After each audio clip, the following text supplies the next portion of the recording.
الله وبركاته. إن الحمد لله نحمده ونستعينه ونستغفره ونعوذ بالله من شرور أنفسنا ومن سيئات أعمالنا. من يهده الله فلا مضل له ومن يضلل فلا هادي له. وأشهد أن لا إله إلا الله وحده لا شريك له وأشهد أن محمدا عبده ورسوله صلى الله عليه وعلى آله وأصحابه وسلم تسليما كثيرا. أما بعد، فنسأل الله تبارك وتعالى أن يمن علينا بالعلم النافع والعمل الصالح وأن يرزقنا الإخلاص في القول والعمل.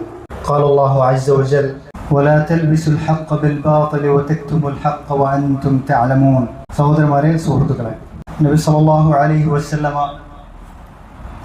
വഫാത്താകുന്നതിന് മുമ്പ് ഈ ദീൻ പൂർത്തീകരിക്കപ്പെട്ടിട്ട് ഈ ഉമ്മത്തിന് കൈമാറിയിട്ടാണ് അവിടുന്ന് വഫാത്തായി പോയിട്ടുള്ളത്. അതിനെ സംബന്ധിച്ചാണ് അല്ലാഹു സുബ്ഹാനഹു വ തആല പറഞ്ഞിട്ടുള്ളത്: അൽയൗമ അക്മൽതു ലക്കും ദീനക്കും വഅത്മംതു അലൈക്കും നിഅമതി വറദീതു ലക്കുമുൽ ഇസ്ലാമ ദീന. ഇന്നേ ദിവസം ഞാൻ നിങ്ങൾക്ക് നിങ്ങളുടെ ദീൻ പൂർത്തീകരിച്ച് തന്നിട്ടുണ്ട് എന്ന് അല്ലാഹു സുബ്ഹാനഹു വ തആല പറഞ്ഞിട്ടുണ്ട്. ആ പൂർത്തീകരിക്കപ്പെട്ടുള്ള ദീനിൽ ഏറ്റവും പരിപൂർണമായി പരാമർശിക്കപ്പെട്ടുള്ള വിഷയം എന്ന് പറയുന്നത്, അള്ളാഹുവിൻ്റെ റസൂൽ ഏറ്റവും ഊന്നൽ നൽകിയിട്ടുള്ള കാര്യം തൗഹീദാണ്, അഖീദയാണ്, അല്ലേ, വിശ്വാസ കാര്യങ്ങളാണ്. മക്കയിൽ നബി സല്ലല്ലാഹു അലൈഹി വസല്ലമ 13 വർഷക്കാലം ഈ ഒരു തൗഹീദിനാണ് ഊന്നൽ നൽകിയിട്ടുള്ളത്. അതിലേക്കുള്ള ദഅവത്ത്, ആ വിഷയം ഈ ഉമ്മത്തിന് വളരെ കൃത്യമായി പഠിപ്പിച്ചു കൊടുക്കുകയാണ് ചെയ്തിട്ടുള്ളത്.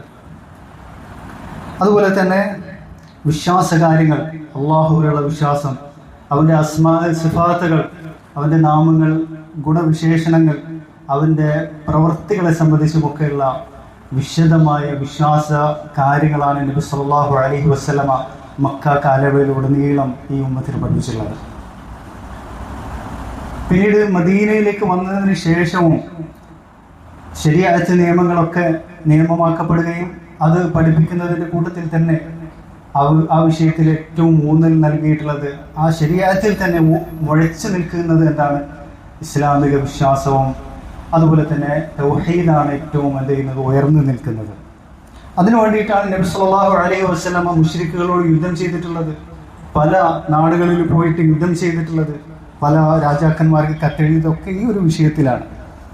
മാത്രമല്ല, നബി സല്ലല്ലാഹു അലൈഹി വസല്ലമയുടെ ദഅവത്തിൻ്റെ ഏറ്റവും വലിയ പ്രത്യേകത എന്ന് പറയുന്നത് ശിർക്കിലേക്ക് നയിക്കുന്ന, അതുപോലെ ഈ അഖീദക്ക് ഭംഗം വരുത്തുന്ന ഏതൊരു പഴുതുകളുണ്ടോ ആ പഴുതുകളെല്ലാം ഭദ്രമായി അടച്ചുകൊണ്ടാണ് നബി സല്ലല്ലാഹു അലൈഹി വസല്ലമ വഫാത്തായി പോയിട്ടുള്ളത്. വഫാത്താകുന്നതിന് മുമ്പായിട്ട് വിഗ്രഹങ്ങൾ, നബി സല്ലല്ലാഹു അലൈഹി വസല്ലമയുടെ പരിശുദ്ധമായ കൈകൾ കൊണ്ട് തന്നെ വിഗ്രഹങ്ങൾ തച്ചുടച്ചിട്ടുണ്ട്. അതുപോലെ തന്നെ സഹാബത്തിനെ നബി സല്ലല്ലാഹു അലൈഹി വസല്ലമ പറഞ്ഞയച്ചു, കെട്ടി ഉയർത്തപ്പെട്ടുള്ള ഖബറുകൾ, ആരാധിക്കപ്പെടുന്ന ഖബറുകളും ദർഗകളും തച്ചുടയ്ക്കാൻ വേണ്ടിയിട്ട് നബി സല്ലല്ലാഹു അലൈഹി വസല്ലമ തൻ്റെ സഹാബത്തിനെ നിയോഗിച്ചിട്ടുണ്ട്. അപ്പോൾ ഈ ഒരു ദീൻ, അതിലേറ്റവും പ്രാധാന്യമുള്ള, ഏറ്റവും വ്യക്തമായ രൂപത്തിൽ പഠിപ്പിക്കപ്പെട്ടുള്ള വിഷയം, നബി സല്ലല്ലാഹു അലൈഹി വസല്ലം ഏറ്റവും ഊന്നൽ നൽകിയിട്ടുള്ള ഈ വിശ്വാസ കാര്യങ്ങൾ, ആ ഒരു കാര്യം പരിപൂർണമായിട്ട് സഹാബത്ത് നബി സല്ലല്ലാഹു അലൈഹി വസല്ലമയിൽ നിന്ന് അത് ഏറ്റെടുത്തു, അത് പഠിച്ചു, വ്യക്തമായി അവർ പഠിച്ചു. അവരെ സംബന്ധിച്ചിടത്തോളം അല്ലാഹു സുബ്ഹാനഹു വ തആല അവർക്ക് സാക്ഷ്യം നൽകി, വമാ ബദ്ദലു തബ്ദീല, അവർ ഒരു നിലക്കും ഒരു മാറ്റവും അതിൽ വരുത്തിയിട്ടില്ല. നബി സല്ലല്ലാഹു അലൈഹി വസല്ലമ എന്താണോ പഠിപ്പിച്ചിട്ടുള്ളത്, എന്താണോ വിശ്വാസപരമായി പഠിപ്പിച്ചിട്ടുള്ളത്, സുന്നത്തായി പഠിപ്പിച്ചിട്ടുള്ളത്, എല്ലാ കാര്യങ്ങളും അവർ അതിൽ കൃത്യമായിട്ട് നബി സല്ലല്ലാഹു അലൈഹി വസല്ലമയെ ഫോളോ ചെയ്തു. വമാ ബദ്ദലു തബ്ദീല, അതിലൊരു മാറ്റവും അവർ വരുത്തിയിട്ടില്ല, ഒരു ബിദ്അത്തും അവർ കൊണ്ടുവന്നിട്ടില്ല എന്നുള്ളതാണ്. അതുകൊണ്ട് തന്നെ സഹാബത്തിന്റെ ഭാഗത്തു നിന്ന് ഒരു ബിദ്അത്ത് വന്നിട്ടില്ല എന്ന് നമുക്ക് എന്ത് ചെയ്യാൻ പറ്റും? ഈ ആയത്തിന്റെ അടിസ്ഥാനത്തിൽ വ്യക്തമാക്കി പറയാൻ സാധിക്കും. അതുപോലെ തന്നെ അല്ലാഹു സുബ്ഹാനഹു വ തആല അവരുടെ വിശ്വാസ കാര്യങ്ങളെ സംബന്ധിച്ച് തൃപ്തിപ്പെട്ടിട്ടുണ്ട് എന്ന് അല്ലാഹു പറഞ്ഞു, റളിയല്ലാഹു അൻഹും വറദു അൻഹു. അല്ലാഹു അവരെ സംബന്ധിച്ചും അവരുടെ വിശ്വാസ കാര്യങ്ങളെ സംബന്ധിച്ചും തൃപ്തിപ്പെട്ടിട്ടുണ്ട്, അവർ അല്ലാഹുവിനെ സംബന്ധിച്ചും എന്ത് ചെയ്തിട്ടുണ്ട്? തൃപ്തിപ്പെട്ടിട്ടുണ്ട്. ആ ഒരു വിശ്വാസ നബി സല്ലല്ലാഹു അലൈഹി വസല്ലം പഠിപ്പിച്ചിട്ടുള്ള വിശ്വാസ കാര്യങ്ങൾ, തൗഹീദിയായിട്ടുള്ള ഇൽമുകൾ, അത് സഹാബത്ത് കൃത്യമായിട്ട് അത് മനസ്സിലാക്കുകയും അതിനുശേഷമുള്ള താബിഈങ്ങൾക്കൊക്കെ എന്ത് ചെയ്തിട്ടുണ്ട്, കൈമാറിയിട്ടുണ്ട്. അവരുടെ വിശ്വാസം എന്ത് ചെയ്തിട്ടുണ്ട്, താബിഈങ്ങളുടെ കാലത്തൊക്കെ എന്ത് ചെയ്തിട്ടുണ്ട്, ആ കാലഘട്ടത്തിലുള്ള പ്രമുഖരായിട്ടുള്ള ഉലമാക്കള് സഹാബത്തിന്റെ വിശ്വാസം ഗ്രന്ഥരൂപത്തിൽ എന്ത് ചെയ്തിട്ട് രചിച്ചിട്ടുണ്ട്. ആ ഗ്രന്ഥങ്ങളാണ് നമ്മുടെ മുമ്പിൽ ഇന്ന് നമ്മുടെ കൈകളിൽ നമുക്ക് ലഭ്യമായിട്ടുള്ള ഗ്രന്ഥങ്ങളാണ്. ആ ഗ്രന്ഥങ്ങളെല്ലാം തന്നെ അതിൽപ്പെട്ടതാണ് കിതാബു ശരിയ. ഇമാം ആജുബി റഹിമഹുല്ലാഹ് രചിച്ചിട്ടുള്ള കിതാബു ശരിയ എന്ന് പറയുന്നത്. അതിൽ നബി സല്ലല്ലാഹു അലൈഹി വസല്ലം എന്തൊക്കെയാണോ വിശ്വാസപരമായിട്ട് പഠിപ്പിച്ചിട്ടുള്ളത്, അള്ളാഹുവിനെ സംബന്ധിച്ച്, അവന്റെ സിഫാത്തുകളെ സംബന്ധിച്ചും അവന്റെ അഫ്ആലുകളെ സംബന്ധിച്ചും ഒക്കെ എന്താ പഠിപ്പിച്ചിട്ടുള്ളത്, അതെല്ലാം തന്നെ ആ ഗ്രന്ഥത്തിലുണ്ട്. സഹാബത്ത് എന്തെല്ലാമാണ് വിശ്വസിച്ചിട്ടുള്ളത് ഈ ഗ്രന്ഥത്തിൽ നമുക്ക് കാണാൻ സാധിക്കും. അതുപോലെ തന്നെ താബിഈങ്ങളും അയിമ്മത്തുൽ അർബഈൻ എന്താണ് വിശ്വസിച്ചിട്ടുള്ളത്, അതെല്ലാം ഈ ഗ്രന്ഥങ്ങളിൽ കാണാൻ സാധിക്കും. അതുപോലെ തന്നെ കിതാബ് തൗഹീദ് ഇബ്നു ഖുസൈമ റഹിമഹുല്ലാഹ് എഴുതിയിട്ടുള്ള ഗ്രന്ഥമാണ്. അതുപോലെ ശർഹ് ഉസൂൽ ഇഅ്തിഖാദി അഹ്ലി സുന്നത്തി വൽ ജമാഅ ഇമാം ലാലക്കായി രചിച്ചിട്ടുള്ള ഗ്രന്ഥം. അതുപോലെ തന്നെ ഇമാം ഷാഫിഈയുടെ ഏറ്റവും ഒന്നാമത്തെ ശിഷ്യനായിട്ടുള്ള മുസനിയുടെ കിതാബു സുന്ന, ഇങ്ങനെ തുടങ്ങിയിട്ടുള്ള ധാരാളം ഗ്രന്ഥങ്ങൾ. അതുപോലെ തന്നെ അബ്ദുല്ലാഹ് ഇബ്നുൽ ഇമാം അഹ്മദ് റഹിമഹുല്ലാഹ് രചിച്ചിട്ടുള്ള അദ്ദേഹത്തിന്റെ അസ്സുന്ന, കിതാബുൽ അഅ്തിസാം ഇബ്നു അബി ആസിം റഹിമഹുല്ലാഹുവിന്റെ അഅ്തിസാം തുടങ്ങിയിട്ടുള്ള നിരവധി ഗ്രന്ഥങ്ങൾ സലഫുകളുടെ കാലത്ത് തന്നെ എന്ത് ചെയ്തിട്ടുണ്ട്, രചിക്കപ്പെട്ടിട്ടുണ്ട്. അതിൽ നബി സല്ലല്ലാഹു അലൈഹി വസല്ലമയുടെ അഖീദ വിശ്വാസ കാര്യങ്ങൾ വ്യക്തമായി പരാമർശിക്കപ്പെട്ടു. സഹാബത്തിന്റെയും സലഫുകളുടെയും അയിമ്മത്തുകളുടെയും അഖീദ സനദോടുകൂടി യാതൊരു തരത്തിലുള്ള മാറ്റത്തിരുത്തലുകളും കൂടാതെ നമുക്ക് വ്യക്തമായി പരിശോധിക്കാൻ പറ്റുന്ന രീതിയിൽ നമുക്ക് കൈമാറി കിട്ടിയിട്ടുണ്ട്. ആ അഖീദയാണ് ഈ ഗ്രന്ഥങ്ങളിലൊക്കെ പരാമർശിക്കപ്പെട്ട അഖീദ. അതിന് പുറമെ നമ്മുടെ മുമ്പിലുള്ള ഹദീസ് ഗ്രന്ഥങ്ങൾ, സഹീഹുൽ ബുഖാരിയും സഹീഹ് മുസ്ലിം, അതുപോലെ തന്നെ കുതുബു സിത്ത, അതിന് പുറമെയുള്ള ധാരാളം ഹദീസ് ഗ്രന്ഥങ്ങളുണ്ട് അല്ലേ. ഈ ഹദീസ് ഗ്രന്ഥങ്ങളുടെ മുഖ്യ പ്രതിപാദ്യ വിഷയം എന്ന് പറയുന്നത് വിശ്വാസ കാര്യങ്ങളാണ്. തൗഹീദാണ് ഏറ്റവും വലിയ പ്രതിപാദ്യ വിഷയം എന്ന് പറയുന്നത്. നമുക്കറിയാം സഹീഹുൽ ബുഖാരി ആരംഭിക്കുന്നത് എങ്ങനെയാണ്, കിതാബ് ബദയിൽ വഹി കഴിഞ്ഞതിന് ശേഷം, വഹി എങ്ങനെയാണ് ഇറങ്ങിയതെന്ന് പരാമർശിക്കപ്പെട്ടതിന് ശേഷം പിന്നീട് കിതാബുൽ ഈമാനാണ് ആദ്യമായിട്ടുള്ള ഗ്രന്ഥം എന്ന് പറയുന്നത്, സഹീഹ് ബുഖാരിയിലുള്ളത്. അതുപോലെ തന്നെ സഹീഹ് മുസ്ലിമിലുള്ള ആദ്യത്തെ ഗ്രന്ഥം എന്ന് പറയുന്നത് എന്താണ്, കിതാബുൽ ഈമാൻ തന്നെയാണ്.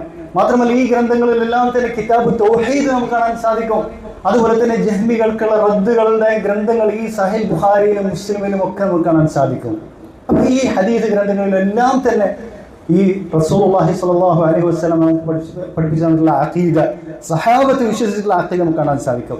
ഈ അഖീദയാണ് പിന്നീട് ശൈഖുൽ ഇസ്ലാം ഇബ്നു തൈമിയ്യ റഹിമഹുല്ലാഹ് എന്ത് ചെയ്തിട്ടുള്ളത്, വിശദീകരിച്ചിട്ടുള്ളത്. അതിനു വേണ്ടിയിട്ടാണ് അദ്ദേഹം ഇത് ജനങ്ങളെ വീണ്ടും പഠിപ്പിക്കുന്നതിന് വേണ്ടിയിട്ടാണ് ശൈഖുൽ ഇസ്ലാം ഇബ്നു തൈമിയ്യ നൂറ്റാണ്ടുകൾക്ക് ശേഷം എന്ത് ചെയ്തിട്ടുള്ളത്, ഈ ഉമ്മത്തിന് മുമ്പിൽ എഴുന്നേറ്റ് നിന്നിട്ടുള്ളത്.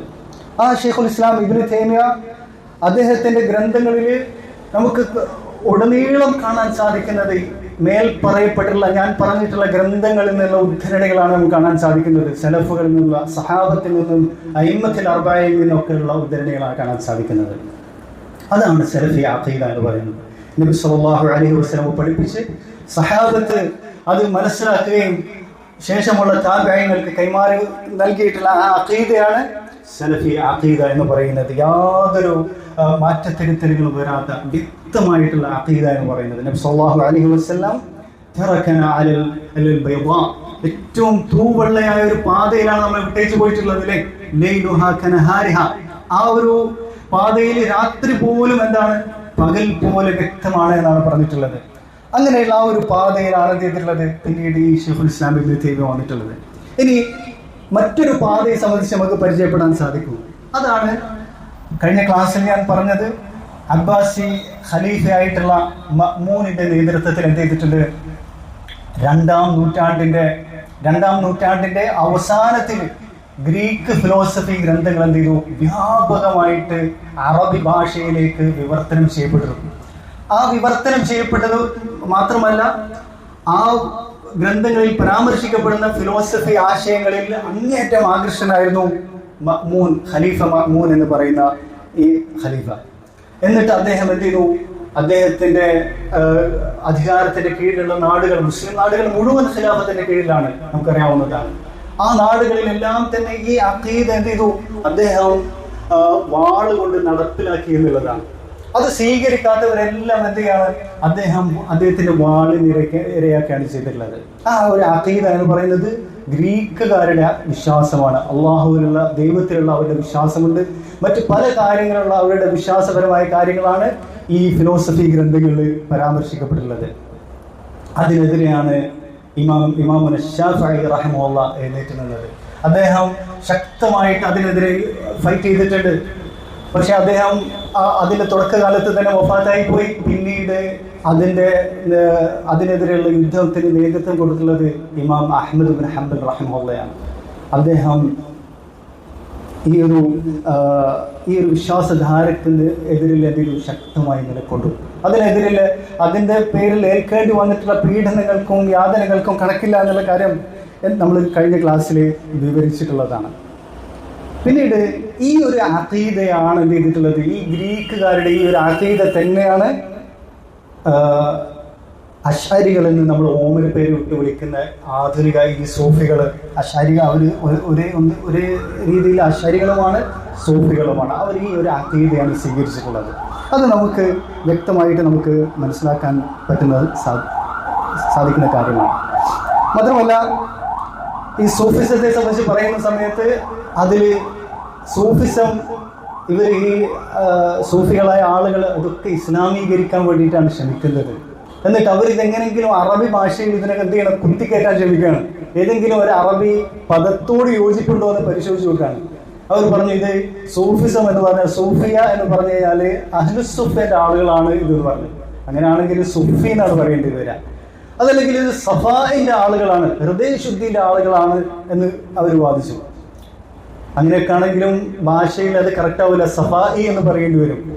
ഇങ്ങനെ ഒരു നിലക്കും യോജിക്കുന്നില്ല. ഇങ്ങനെ ഇസ്ലാമീകരിക്കാൻ വേണ്ടിയിട്ട്, ഇതിന് ഇസ്ലാമിന്റെ കുപ്പായം വിരിക്കാൻ വേണ്ടിയിട്ട് അവർ ശ്രമിക്കാൻ ചെയ്തു. ഇത് യഥാർത്ഥത്തിൽ ഗ്രീക്ക് എന്ന് വന്നിട്ടുള്ള എന്താണ്? തിയോസഫിയാണ്. ഇന്നും വിദേശ രാജ്യങ്ങൾ അല്ലെങ്കിൽ പാശ്ചാത്യ രാജ്യങ്ങളൊക്കെ പ്രചരിച്ചിട്ടുള്ള തിയോസഫി തന്നെയാണ് എന്തുള്ളത്? ഈ സൂഫിസം എന്ന് പറയുന്നത്. അതുപോലെ തന്നെ ഈ ഗ്രീക്ക് ഫിലോസഫിയുടെ മറ്റ് വിശ്വാസ ആശയങ്ങളാണ് എന്തുള്ളത്? ഈ അശ്അരിയത്തായിട്ട് ഇൽമുൽ കലാമായിട്ട് പിന്നീട് പരിണമിച്ചത് എന്നുള്ളത് നമുക്ക് വ്യക്തമായി കാണാൻ സാധിക്കുന്നതാണ്.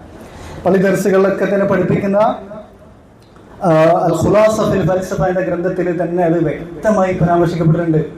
ഫൽസഫ അത് തന്നെയാണെന്ത്? ഇൽമുൽ കലാം. അരിസ്റ്റോട്ടിലിന്റെ ഫൽസഫ തന്നെയാണ് ഇൽമുൽ കലാം. എന്നാൽ പ്ലാറ്റോന്റെ ആധ്യാത്മിക ഒരു മാർഗമാണ്, ആത്മീയ മാർഗമാണത് സൂഫിസം എന്നുള്ളത് വ്യക്തമായി ആ ഗ്രന്ഥത്തിൽ തന്നെ പരാമർശിക്കപ്പെടുന്നത് കാണാൻ സാധിക്കുന്നതാണ്. അങ്ങനെ അതിൽ നിന്നാണ് എന്ത് വരുന്നത്? ഈ വിധത്തിലുള്ള എല്ലാ ഖുറാഫാത്തുകളും എല്ലാ ഷിർക്കുകളും ഈ ഉമ്മത്തിലേക്ക് കടന്നു വരുന്നത് ഈ ഗ്രീക്ക് ഫിലോസഫിയിലൂടെയാണ് കടന്നു വരുന്നത്.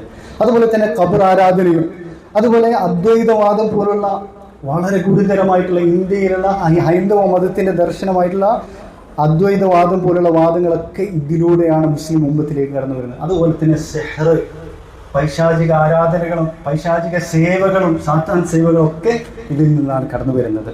അങ്ങനെയാണ് ഈ ഉമ്മത്തിൽ നമ്മൾ ഈ കാണുന്ന തരത്തിലുള്ള പ്രശ്നങ്ങളൊക്കെ പിന്നീട് എന്ത് ചെയ്യുന്നത്? ഉടലെടുക്കുന്നത് എന്നുള്ളതാണ്. മാത്രമല്ല, ഓരോ നാട്ടിലെത്തുന്ന സമയത്ത്, പ്രത്യേകിച്ച് ഇന്ത്യയെ പോലുള്ള നാട്ടിലെത്തുന്ന സമയത്ത് ഇന്ത്യയിലുള്ള ഹിന്ദു മതത്തിന്റെ ആചാരങ്ങളും ആശയങ്ങളും വിശ്വാസ രീതികളൊക്കെ അതിലേക്ക് എന്ത് ചെയ്യുന്നുണ്ട്? ചേരുന്നതും നമുക്ക് കാണാൻ സാധിക്കും.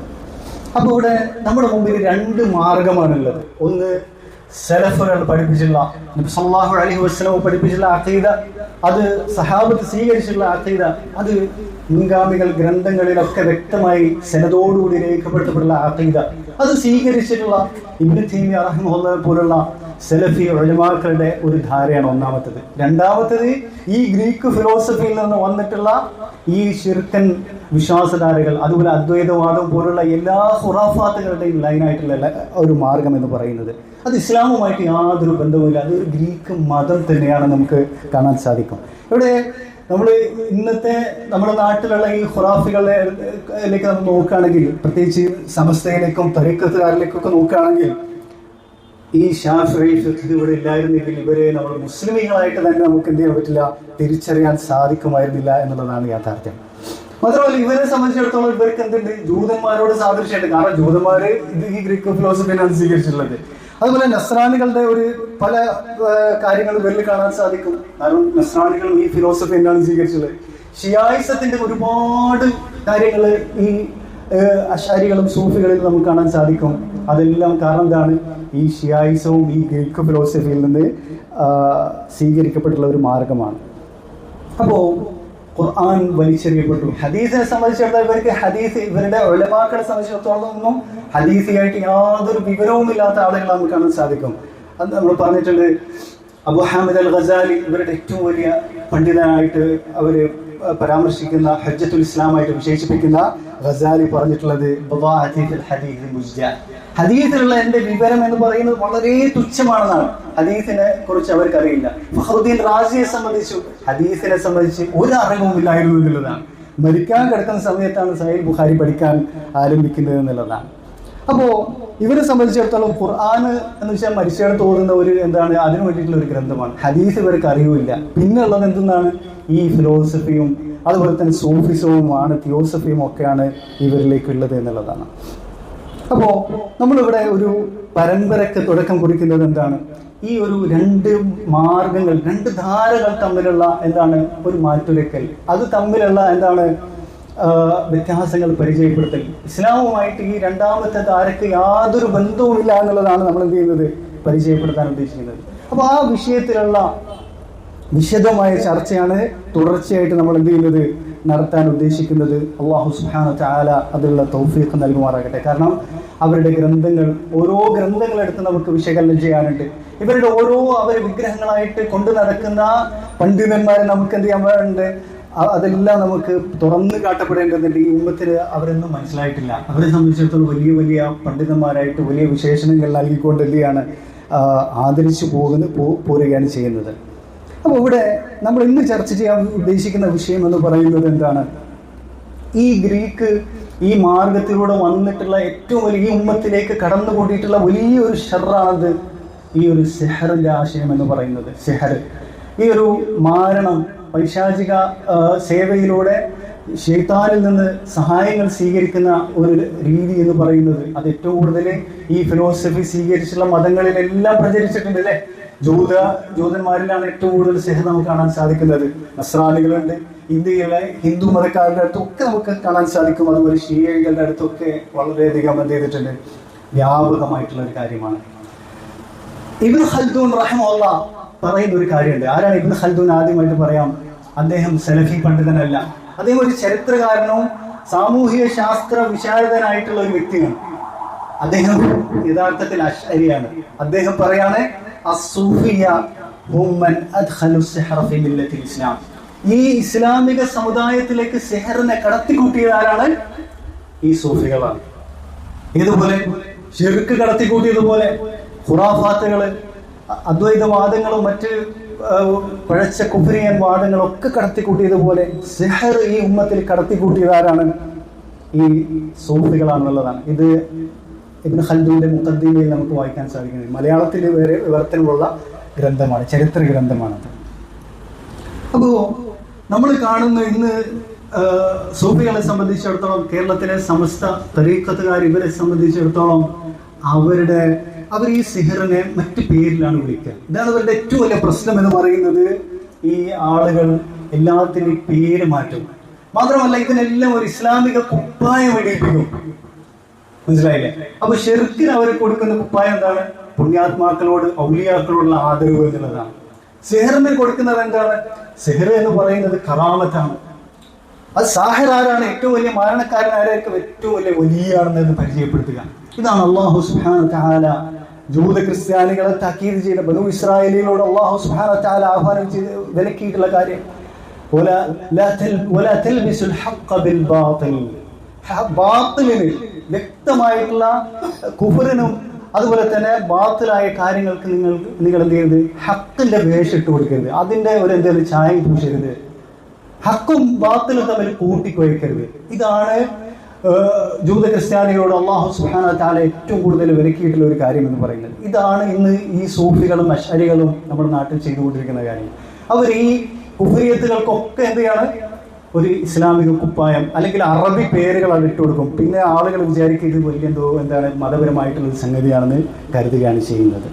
മാത്രമല്ല മറ്റൊരു കൂട്ടർ എന്താ ചെയ്യുന്നത്, അല്ലാഹു സുബ്ഹാനഹു വ തആല വിലക്കിയിട്ടുള്ള കാര്യം ഇതൊക്കെ കുറച്ചെങ്കിലും വിവരമുള്ള ആളുകൾ എന്താ ചെയ്യുന്നത്, ഇത് അറിഞ്ഞിട്ട് മൂടി വെക്കുക എന്നുള്ള കാര്യം. വലാ തക്തുമുൽ ഹഖ്ഖ വഅൻതും തഅലമൂൻ, നിങ്ങൾക്ക് അറിഞ്ഞുകൊണ്ട് നിങ്ങൾ എന്ത് ചെയ്യരുത്, ഹക്ക് മൂടി വെക്കരുത് എന്ന് അല്ലാഹു സുബ്ഹാനഹു വ തആല പറഞ്ഞിട്ടുണ്ട്.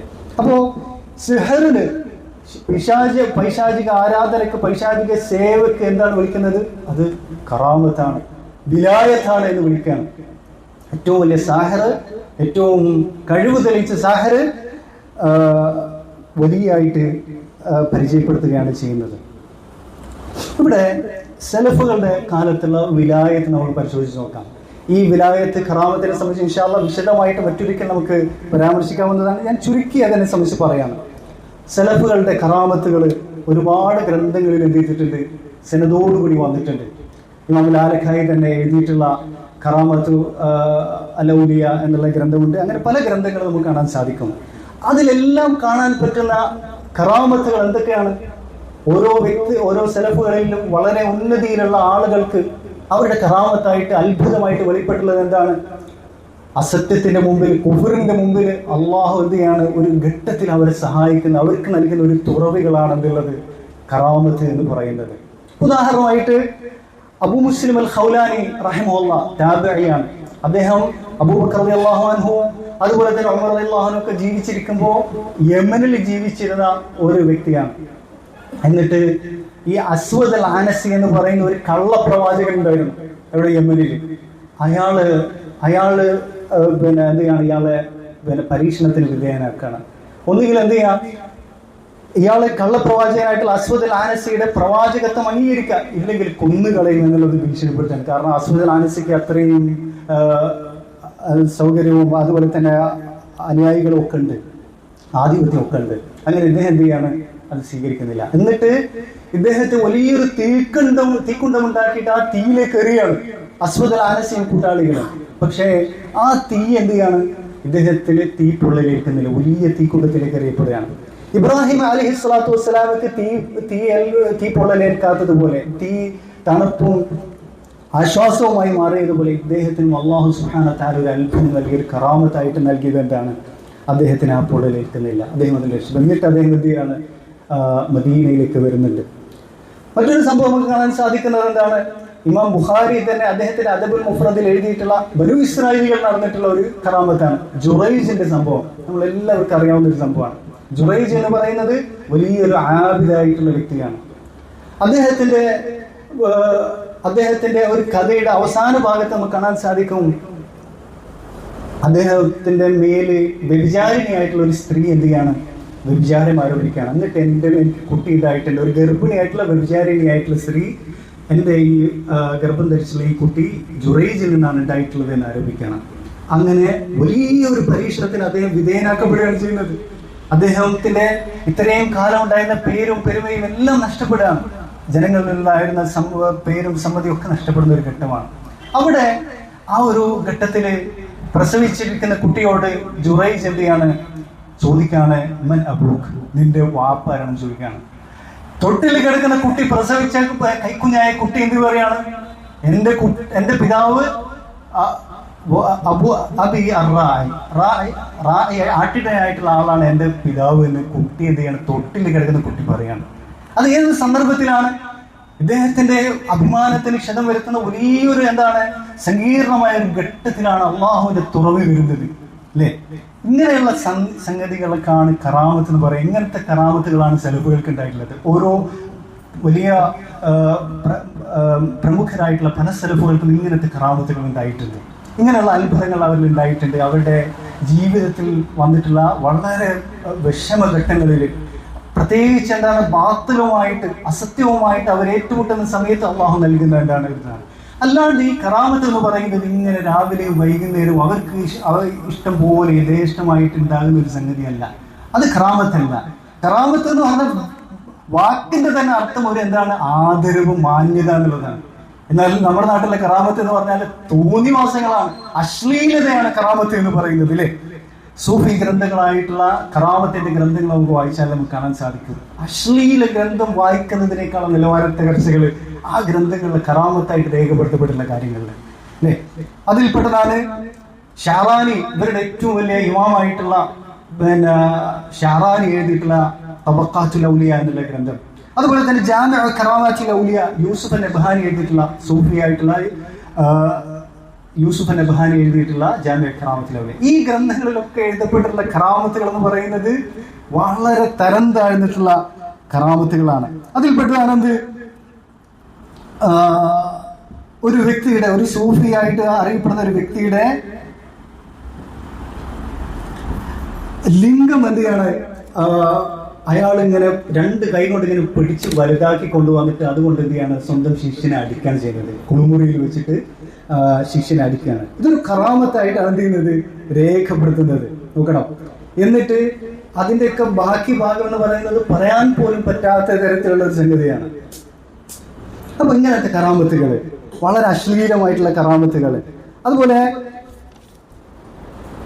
ചായ കുടിച്ചിട്ട് പൈസ കൊടുക്കാതെ പോകുന്ന കറാമത്ത്, ആളുകളുടെ മുമ്പിൽ തുണി പൊക്കിയിട്ട് മൂത്രം ഒഴിക്കുന്ന കറാമത്തുകൾ, ഇങ്ങനത്തെ കറാമത്തുകളാണ്.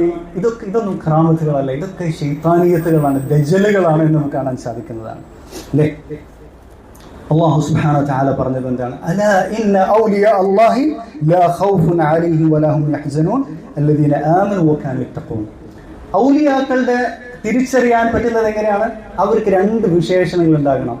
ഒന്ന് ഈമാനുള്ള ആളുകളായിരിക്കണം, അതുപോലെ തന്നെ തഖ്വയുള്ള ആളുകളായിരിക്കണം. അവരുടെ ജീവിതത്തിനും അവരുടെ എല്ലാ ഇതിലും എന്തായിരിക്കണം, ഈ തഖ്വ കാണാൻ സാധിക്കണം. ഇതാണ് കറാമത്ത് എന്ന് പറയുന്നത്. അങ്ങനെയുള്ള ആളുകൾ, മോമിനികളായ ആളുകളൊക്കെ ഔലിയാക്കളാണ്. മോമിനികളായ എല്ലാവരും ഔലിയാക്കളാണ്. തഖ്വയുള്ള എല്ലാവരും ഔലിയാക്കളാണ്. അതിന് അത്ഭുതം ഉണ്ടാകണം എന്നുള്ളൊരു സംഗതിയില്ല അല്ലേ. കറാമത്തി അൽ ഇസ്തിഖാമ, ഇസ്തിഖാമത്ത് ഉണ്ടാകുക എന്നുള്ളതാണ്, നേരായ ദീനിൽ ജീവിക്കുക എന്നുള്ളതാണ് ഏറ്റവും വലിയ കറാമത്ത് എന്ന് പറയുന്നത്. അല്ലാണ്ട് അത്ഭുതങ്ങൾ ഇങ്ങനെ രാവിലെയും വൈകുന്നേരവും തോന്നുമ്പോൾ തോന്നാതെ ഒക്കെ വെളിപ്പെടുന്നത് അത് കറാമത്തല്ല. ഇവിടെ ഇമാം ശാഫിഈ റഹിമഹുല്ലാഹ് പറഞ്ഞിട്ടുള്ള ഒരു കാര്യം അതെന്താണ്, ഇമാം ഇബ്നു കസീർ റഹിമഹുല്ലാഹ് അദ്ദേഹത്തിന്റെ തഫ്സീറിൽ തന്നെ അത് ഉദ്ധരിച്ചിട്ടുണ്ട്. ഇദാ റഅയ്തുമുർ റജുല യതീറു ഫിൽ ഹവാ, ഒരാൾ ആകാശത്തിൽ ഇങ്ങനെ പറക്കുന്ന നമ്മൾ കാണുകയാണ്. അല്ലെങ്കിൽ ഔ യംശി അലൽ മാ, അല്ലെങ്കിൽ വെള്ളത്തിന്റെ മേലൂടെ ഇങ്ങനെ നടക്കണം. അങ്ങനെയൊക്കെ ഇവിടെ എന്താ ആരെങ്കിലും അത് ചെയ്തിട്ടുണ്ടെങ്കിൽ അവൻ ഇവിടുത്തെ ഏറ്റവും വലിയ എന്തായിരിക്കും, വലിയായിരിക്കും. ഇങ്ങനെ കാണുകയാണെങ്കിൽ ഇമാം ശാഫിഈ റഹിമഹുല്ലാഹ് പറയാണ്, ഫലാ തഖ്തറു ബിഹി, അവന്റെ കാര്യത്തിൽ നിങ്ങൾ വഞ്ചിതരാകരുത്. ഹത്താ തഅറദു അംറഹു അലൽ കിതാബി വസ്സുന്ന, അവന്റെ കാര്യം കിതാബിന്റെയും സുന്നത്തിന്റെ മേലെ നിങ്ങൾ എന്ത് ചെയ്യുക, വെക്കുക. എന്നിട്ട് പരിശോധിക്കുക അവന്റെ പ്രവർത്തികളും അവന്റെ വിശ്വാസങ്ങളും ഒക്കെ ഈ ഖുർആനും സുന്നത്തിനും യോജിച്ച രീതിയിലാണോ എന്നുള്ളത് നിങ്ങൾ പരിശോധിക്കുക. അല്ലെങ്കിൽ അപ്പൊ ആ രീതിയിൽ ഖുർആനും സുന്നത്തിന് യോജിക്കുന്ന രീതിയിലാണ് വിശ്വാസങ്ങളും പ്രവർത്തികളും കർമ്മങ്ങളും ഒക്കെ എങ്കിൽ അവൻ വലിയാണ്. ഇല്ലെങ്കിൽ എന്തായിരിക്കും, ദജ്ജാലാണ്, സാഹിറാണ് എന്നുള്ളതാണ് മനസ്സിലാക്കേണ്ടത് എന്നുള്ളതാണ്. ഇവിടെ ഒരു സംഭവം ഞാൻ പറയാം. ഹാമിദ് ആദം എന്ന പേരുള്ള ഒരു വ്യക്തി, അദ്ദേഹം സുഡാൻകാരനാണ്. അദ്ദേഹം ലോകത്തോട് വിളിച്ചു പറഞ്ഞിട്ടുള്ള അദ്ദേഹത്തിന്റെ അനുഭവ സാക്ഷ്യമാണ് ഞാൻ പറയുന്നത്. അദ്ദേഹം പറയുന്ന കാര്യം നിങ്ങൾ ശ്രദ്ധിക്കുക. അദ്ദേഹം കുട്ടിയായിരുന്ന സമയത്ത് ആ നാട്, സുഡാൻ എന്ന് പറയുന്ന സ്ഥലം എന്ന് പറയുന്നത് സൂഫിസത്തിന്റെ എന്താണ് ഏറ്റവും വലിയ എന്താണ് ഈറ്റിലും പോറ്റിലുമായിട്ടുള്ള സ്ഥലമാണ്. അതിന്റെ അതിപ്രസരം നടക്കുന്ന ഒരു സ്ഥലമാണ്. അദ്ദേഹത്തെ സംബന്ധിച്ചിടത്തോളം കുട്ടിയായിരുന്ന സമയത്ത് എന്താകണമെന്ന് ആഗ്രഹം, ദീന് പഠിക്കണം ആഗ്രഹം, ഖുർആൻ പഠിക്കണം ആഗ്രഹം, ഒരു വലിയ ആകണം, ഒരു നല്ലൊരു മുത്തഖയാകണം എന്നുള്ള ഒരു ആഗ്രഹം ഉണ്ടായിട്ട് അദ്ദേഹം എന്ത് ചെയ്യാണ്, ഖുർആൻ പഠിക്കാൻ വേണ്ടിയിട്ട് ഒരു ദർസിൽ ചേരുകയാണ് ചെയ്യുന്നത്. അങ്ങനെ ആ ദർസിൽ ചേർന്ന് ഒരു 6 മാസം കൊണ്ട് അദ്ദേഹത്തിന് ഖുർആൻ മനഃപ്പാഠമാക്കാൻ സാധിച്ചു. കാരണം അത്രയും ബുദ്ധിയും അതുപോലെ തന്നെ ഗ്രാഹ്യതയുമുള്ള ആളായിരുന്നു അദ്ദേഹം. അങ്ങനെ ഇദ്ദേഹത്തെ ഇവർ നേരെ എന്ത് ചെയ്യാണ്, ആ ഒരു ദർസിലുള്ള ഉസ്താദ് ഇയാളോട് പറഞ്ഞു, ഇനി നീ പഠിക്കേണ്ടത് ഈ രീതിയിലല്ല, നിങ്ങൾ ഒരു തരീഖത്തിന്റെ രീതിയിൽ എന്ത് ചെയ്യണം, പോകണം. ഒരു ശൈഖിനെ ആധ്യാത്മിക ഗുരുവായി സ്വീകരിച്ച് അയാൾ പറയുന്ന രൂപത്തിൽ മുന്നോട്ട് പോയി കഴിഞ്ഞാൽ പിന്നീട് നിനക്കും എന്താകാൻ പറ്റും, ഈ ഔലിയാക്കളുടെ മാർഗത്തിലേക്ക് എന്ത് ചെയ്യാൻ പറ്റും, ചേരാൻ പറ്റും എന്നുള്ളത് പറഞ്ഞു. അങ്ങനെ ആ ഒരു ശൈഖിന്റെ അടുത്ത് പോയിട്ട് തരീഖത്ത് സ്വീകരിച്ചു. ഏതാണ് തരീഖത്ത്? തീജാനി തരീഖത്താണ് സ്വീകരിച്ചിട്ടുള്ളത്. നമ്മുടെ നാട്ടിൽ റഹ്മത്തുള്ള കാസിമിയെ പോലുള്ള ആളുകൾ ഈ തിജാനി തരീഖത്തിന്റെ ആളാണ്. അയാള് പിന്നെ നൈജീരിയയിലുള്ള ഇബ്രാഹിം സാലിഹ് അൽ ഹുസൈനിയിൽ നിന്ന് ഇജാസത്ത് എടുത്തിട്ടുള്ള അല്ലെങ്കിൽ പിന്നെ ബൈഅത്ത് സ്വീകരിച്ചിട്ടുള്ള തിജാനി തരീഖത്തുകാരനാണ്. അപ്പൊ ഈ തിജാനി തരീഖത്തിലാണ് പിന്നീട് ഇദ്ദേഹത്തിന്റെ എന്തുള്ളത് പ്രയാണം എന്ന് പറയുന്നത്. അങ്ങനെ അദ്ദേഹം ചെറിയ കുട്ടിയാണ്, ഖുർആൻ ഹിഫ്ളാക്കി കുറച്ച്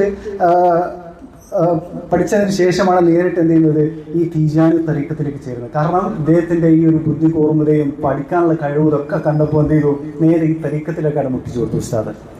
അങ്ങനെ പിന്നീട് തരീഖത്ത് സ്വീകരിച്ചു. ആ തരീഖത്തിൽ ഇയാൾ നല്ല ഉഷാറായിട്ട് നല്ല ആവേശത്തിൽ മുന്നോട്ട് പോയി. അങ്ങനെ എന്ത് ചെയ്തു, അവര് തരീഖത്തിന്റെ ഷെയ്ഖ് ഇയാൾ എന്താക്കി, വത്തദ് എന്ന് പറയുന്ന തരീഖത്തിലുള്ള ഒരു ദറജയിലേക്ക് കയറ്റി. അങ്ങനെയുള്ള ഒരു ദറജ, ഇവർക്ക് തരീഖത്തുകാർക്ക് കുറെ ദറജകളുണ്ട് അല്ലെ. അങ്ങനെ പിന്നീട് ഇയാളോട് പറഞ്ഞു, ജുനൈന എന്ന് പറയുന്ന ഒരു സ്ഥലമുണ്ട്, സുഡാനിന്റെയും ചാഡ് എന്ന് പറയുന്ന വേറൊരു രാജ്യമുണ്ടല്ലേ, അതിന്റെയും അതിർത്തിയിൽ വരുന്ന ഒരു സ്ഥലമാണ്. അവിടത്തേക്കുള്ള ഒരു ഷെയ്ഖിന്റെ അടുത്തേക്ക്, ഒരു തിജാനി തരീഖത്തിലെ ഷെയ്ഖിന്റെ അടുത്ത് തന്നെ അയച്ചു. അവിടെ പോയിട്ട് വീണ്ടും എന്താണ് അതിന്റെ റിയാദയും മുമാറസയായിട്ട് ഇയാളെ മുന്നോട്ട് പോകാണ്. അവിടെ നിന്ന് പിന്നീട് അവര് എവിടത്തേക്കാണ് അയക്കുന്നത്, നൈജീരിയയുടെയും നൈജറിന്റെയും ഇടയിലുള്ള ഒരു സ്ഥലത്തേക്കാണ് അയക്കുന്നത്. അവിടെയുള്ള ഒരു അഹമ്മദ് അൽ ഖാസിം എന്ന പേരുള്ള ഒരു ഷെയ്ഖിന്റെ അടുത്തേക്ക് അയക്കുകയാണ്. അപ്പോഴത്തേക്ക് ഇയാൾ എന്തായിട്ടുണ്ട്, വത്തദിൽ നിന്ന് അടുത്ത ദർജയിലേക്ക് ഉയർന്നിട്ടുണ്ട്, എന്തായിട്ടുണ്ട്, നജീബായിട്ടുണ്ട്. ഇങ്ങനെ കുറെ ദർജകളാണ് ഈ തരീഖത്തുകളിലുള്ളത്. അങ്ങനെ അവിടെ വെച്ചിട്ടാണ് ഇയാൾ എന്ത് ചെയ്യുന്നത്, ഇയാൾക്ക് ഒരുപാട് പിന്നെ ശിർക്കൻ വിശ്വാസങ്ങളും ഇതെല്ലാം ഈ ഷെയ്ഖുമാര് പഠിപ്പിച്ചു കൊടുക്കുന്നത്. അങ്ങനെ മാത്രമല്ല ഒരുപാട് ദിക്റുകളും അതുപോലെ തന്നെ ദുആകളൊക്കെ പഠിപ്പിച്ചു കൊടുക്കുന്നു. അവിടെ നിന്നാണ് സലാത്തുൽ ഫാത്തിഹ എന്ന് പറയുന്ന ഒരു സലാത്ത് പഠിപ്പിച്ചു കൊടുക്കുന്നത്. നമ്മുടെ നാട്ടിൽ കുറെ സലാത്തുകൾ ഉണ്ടല്ലേ, സലാത്തു നാരിയ, അങ്ങനത്തെ കുറെ സലാത്തുകളുണ്ട്. അതിൽപ്പെട്ട ഒരു സലാത്താണ് സലാത്തു അൽ ഫാത്തിഹ. ഈ സലാത്തുൽ ഫാത്തിഹിനെ കുറിച്ച് തിജാനികളായിട്ടുള്ള ആളുകൾ പറയുന്നത് എന്താണ്, ഖുർആൻ 6000 വട്ടം ഓതുന്നതിനേക്കാളും എന്താണ് പുണ്യകരമായിട്ടുള്ള കാര്യമാണ് സലാത്തുൽ ഫാത്തിഹ എന്ന് പറയുന്ന 2 വരി ഒരു സലാത്താണത്. അത് ചൊല്ലിയാല് ഖുർആന് മുഴുവൻ 6000 വട്ടം ഓതുന്നതിനേക്കാളും പുണ്യകരമായിട്ടുള്ള കാര്യമാണ്. നമ്മുടെ നാട്ടിൽ ഇപ്പോ ചൂഷണത്തിന് നേതൃത്വം കൊടുക്കുന്ന ആറ്റക്കോയത്തങ്ങൾ എന്നുള്ള ആളുണ്ടല്ലോ, അയാൾക്കും വരദാനായിട്ട് കിട്ടിയത് എന്ത് തന്നെയാണ്, ഈ സലാത്തുൽ ഫാത്തിഹ തന്നെയാണ്. അതുപോലെ തന്നെ വേറൊരു സംഗതിയാണ് ജൗഹറത്തുൽ കമാൽ എന്ന് പറയുന്ന ഒരു സാധനം. മാത്രമല്ല ഇവര് പിന്നീട് ഇയാളോട് ഷെയ്ഖ് പറയുന്നത്, ഖുർആൻ എന്ന് പറയുന്ന ഈ പദങ്ങളോ ഈ ഖുർആന്റെ നേരിട്ടുള്ള ആശയങ്ങൾ ഇതൊന്നുമല്ല ദീൻ എന്ന് പറയുന്നത്. ഇതൊക്കെ സാധാരണക്കാർക്ക്, വിവരം കെട്ട ആളുകൾക്ക്, പാമരമായ ആളുകൾക്ക് ഓതാനും പഠിക്കാനുള്ള സംഗതികളാണ്. മറിച്ച് അസ്റാറുൽ ഖുർആൻ ഇവർ മുൻകാൽ പറയുന്ന കാര്യമാണ്. സിർറ്, രഹസ്യങ്ങള്, അസ്റാറുകൾ അങ്ങനെയാണ് പറയാ. ഇവരൊരു ഷെയ്ഖ് വേറെ ഷെയ്ഖിനോട് ചോദിക്കുക, എന്താ ഇതിന്റെ സിർറ് എന്ന് ചോദിക്കുക, എന്താ ഇതിന്റെ രഹസ്യങ്ങൾ എന്ന് ചോദിക്കാം. ഇങ്ങനെയുള്ള ഒരു രഹസ്യത്തിന്റെ കലവറയാണെന്നുള്ളത്, നിഗൂഢമായിട്ടുള്ള ഒരു ലോകമാണ് ഈ തരീഖത്തുകൾ എന്ന് പറയുന്നത്. അങ്ങനെ മാത്രമല്ല ഇയാളോട് ഷെയ്ഖ് പറയുന്നത് എന്താണ്, ഖുർആനെ തിരിച്ചു ഓതാൻ വേണ്ടി പഠിപ്പിക്കാണ്. തിരിച്ചെങ്ങനെ ഓതുക, ബിസ്മില്ലാഹിർ റഹ്മാനിർ റഹീം എന്ന് ഓതുന്നത് ആദ്യം റഹീം, റഹ്മാൻ, അല്ലാഹ്, ബിസ്മില്ല അല്ലെങ്കിൽ ബിസ്മി, ഇങ്ങനെ വാക്കുകൾ നേരെ തല തിരിച്ച് ഓതാൻ വേണ്ടി പറയാം. ഇതൊക്കെ എന്ന് പറയുന്നത് പൈശാചിക എന്താണ് മാർഗമാണ് അല്ലെ, ശൈത്താനെ പ്രീതിപ്പെടുത്തുന്ന കാര്യമാണ്. ഖുർആൻ അവഹേളിക്കുന്ന രീതിയാണ്. പിന്നീട് അക്ഷരങ്ങൾ തന്നെ എന്ത് ചെയ്തു, തല തിരിച്ചോതാൻ തുടങ്ങി. ആദ്യം പിന്നെ ഇപ്പൊ ബിസ്മില്ലാഹിർ റഹ്മാനിർ റഹീം എന്നാണെങ്കിൽ മീം ആദ്യം പറയും, പിന്നെ ഇങ്ങനെ തുടങ്ങി അവസാനം എഴുത്തുന്നത് എന്താണ്, ബാൻ. ഇങ്ങനെ നേരെ തലതിരിച്ച് ഓരോ അക്ഷരങ്ങൾ തലതിരിച്ച് പറയാൻ തുടങ്ങി. മാത്രമല്ല ഈ ഓരോ ആയത്തുകളുടെ ഇടയിലും ശൈത്താന്മാരുടെ പേരുകൾ തിരികെ കയറ്റി അത് എന്താണ് വിളിപ്പിച്ച് എന്ത് ചെയ്തു, പഠിപ്പിച്ചു തുടങ്ങി. അപ്പൊ ബിസ്മില്ലാഹി ഷഹ്സഹോബി ഇങ്ങനെയൊക്കെ ശൈത്താന്മാരുടെ പേരുകൾ തിരികെ കയറ്റാൻ തുടങ്ങി. ഇതൊക്കെ എന്ത് ചെയ്യണം, ഇവര് ചെയ്യണം എന്നുള്ളതാണ്. ഇതൊക്കെയാണ് ഖവാസുകളുടെ, പ്രത്യേകരായിട്ടുള്ള ആളുകളുടെ, തരീഖത്തിന്റെ ആളുകളുടെ രീതി എന്നുള്ളതാണ്. ഇതാണ് ഖിദ്ർ അലൈഹിസ്സലാമിന്റെ ലൈൻ, ഇങ്ങനെയാണ്. മൂസ അലൈഹിസ്സലാത്തു വസ്സലാമിന്റെ ലൈനാണ് ഈ ഖുർആനും സുന്നത്തും മറ്റു കാര്യങ്ങളും ഫിഖ്ഹും കാര്യങ്ങളൊക്കെ എന്നുള്ളതാണ് ഇങ്ങനെ പഠിപ്പിക്കുന്നത്. ഖിദ്ർ അലൈഹിസ്സലാത്തു വസ്സലാം എന്താണ് ചെയ്തത്, അതൊരു കുട്ടിയെ കൊന്നുല്ലേ, കുട്ടിയെ കൊന്നു. ഇങ്ങനെ കൊല്ലുക, വ്യഭിചരിക്കുക എന്നു പറയുന്നത് ഒരു പ്രശ്നമുള്ള കാര്യമല്ല. ആരെ സംബന്ധിച്ച്, ഈ ഹവാസുകളായ ആളുകൾക്ക് ഒരു പ്രശ്നമില്ല എന്നുള്ളതാണ് പറയുന്നത്, ഇയാളെ പഠിപ്പിക്കാനല്ലേ. മാത്രമല്ല ആകാശത്തിൽ നോക്കിയിട്ട് ഈ എന്തൊക്കെ നീ ചെയ്യുമെന്നുള്ളത്, വ്യഭിചരിക്കുന്നതാകട്ടെ, കക്കുന്നതാകട്ടെ, മറ്റ് എന്ത് തോന്നിവാസങ്ങൾ ചെയ്യുന്നതോ ആകാശത്ത് നോക്കിയിട്ട് വായിക്കാൻ പറ്റും. കാരണം ഇത് ലൗഹൽ മഹ്ഫൂദിൽ എഴുതി വെച്ചതാണ് നീ വായിക്കുന്നത്. അത് അങ്ങനെ തന്നെ അത് പ്രവർത്തിക്കുക എന്നുള്ളത് എന്താണ്? അള്ളാഹ്ക്ക് ഏറ്റവും പ്രിയങ്കരമായിട്ടുള്ള കാര്യമാണ്. അള്ളാഹ് എഴുതി വെച്ച കാര്യം നമ്മൾ നടപ്പാക്കി കൊടുക്കുന്ന കാര്യമാണെന്നുള്ളതാണ്. സാധാരണക്കാരെ സംബന്ധിച്ചിടത്തോളം അത് കുറ്റമാണ്. ഖവാസുകളായിട്ടുള്ള പ്രത്യേകരായിട്ടുള്ള ഈ ഔലിയാക്കളെ സംബന്ധിച്ചിടത്തോളം അതൊരു പ്രശ്നമില്ല എന്നുള്ളതാണ് പഠിപ്പിക്കുന്നത്. അങ്ങനെ ഇയാൾ ഈ രീതിയിലൊക്കെ ചെയ്യാൻ തുടങ്ങി, മാസ്യത്തുകൾ ചെയ്യാൻ തുടങ്ങി, ഖുർആനിനെ വികലമാക്കി വായിക്കാൻ തുടങ്ങി. ശൈത്താൻ അങ്ങേയറ്റം പ്രിയങ്കരമായ രീതിയിൽ, ശൈത്താനെ പ്രീതിപ്പെടുത്തുന്ന രീതിയിൽ ഖുർആൻ വായിക്കാൻ തുടങ്ങി. അങ്ങനെയാണ് ഷെയ്ഖ് ഇയാളോട് പറയുന്നത്, ഇനി എന്താണ് ചെയ്യേണ്ടത്? ഇനി ഒരു അടുത്തൊരു ഘട്ടത്തിലേക്ക് കടക്കുന്നതിന് മുമ്പായിട്ട് ഒരു ഖൽവത്തുണ്ട്, ഒറ്റക്കൊരു സ്ഥലത്ത് പോയി താമസിക്കണം, എന്നിട്ട് അവിടെ കഠിനമായിട്ടുള്ള റിയാദയിൽ ഏർപ്പെടണം എന്നുള്ളത് ഷെയ്ഖ് ഇയാളോട് പറയണം. അങ്ങനെ ഇയാള് ആ ഖൽവത്തിന് ഒരുങ്ങി. ഖൽവത്തിന് മുമ്പായിട്ട് ഷെയ്ഖ് പറയുന്ന കാര്യം 41 ദിവസത്തെ ഖൽവയാണ്. ഒരു സ്ഥലത്ത് നിസ്കാരമില്ലാതെ, അതുപോലെ തന്നെ മറ്റൊരു ഇബാദത്തും ഇല്ലാതെ, ഖുർആൻ പാരായണമില്ലാതെ, ദിക്റില്ലാതെ, ദുആ ഇല്ലാതെ എന്ത് ചെയ്യണം? ഒരു സ്ഥലത്ത് പോയിട്ട് എന്ത് ചെയ്യണം? ഖൽവത്തിലിരിക്കണം. ഒരു ഗുഹ പോലുള്ള സ്ഥലത്ത് പോയിട്ട് ഖൽവത്തിലിരിക്കണം എന്ന് പറയണം. എന്നിട്ട് ഭക്ഷണം ഒന്നും കഴിക്കാൻ പാടില്ല. വെള്ളം, കുറച്ച് വെള്ളം, 41 ദിവസത്തേക്കുള്ള ഒരു കുറച്ച് വെള്ളം അവിടെ കൊണ്ടുവച്ചിട്ടുണ്ട്. അത് 41 ദിവസത്തേക്ക് തികയാത്ത വെള്ളമാണ്. മാത്രമല്ല 129 ഈത്തപ്പഴം, ഓരോ ദിവസവും 3 ഈത്തപ്പഴം മാത്രം കഴിക്കാം. ഇങ്ങനെയാണ് എന്ത് ചെയ്യുന്നത്? ഹൽവ തുടങ്ങുന്നത്. മാത്രമല്ല പുറത്തേക്ക് ഇറങ്ങിക്കഴിഞ്ഞാൽ, ഈ ഹൽവത്തിൽ കേറിയിട്ട് പിന്നെ പുറത്തേക്ക് ഇറങ്ങിക്കഴിഞ്ഞാൽ എന്തെങ്കിലും ഭ്രാന്തായി പോകുന്നില്ല പറയുന്നത്. അങ്ങനെ മാത്രമല്ല പിന്നീട് പറയുന്ന ഒരു കാര്യം എന്താണ്?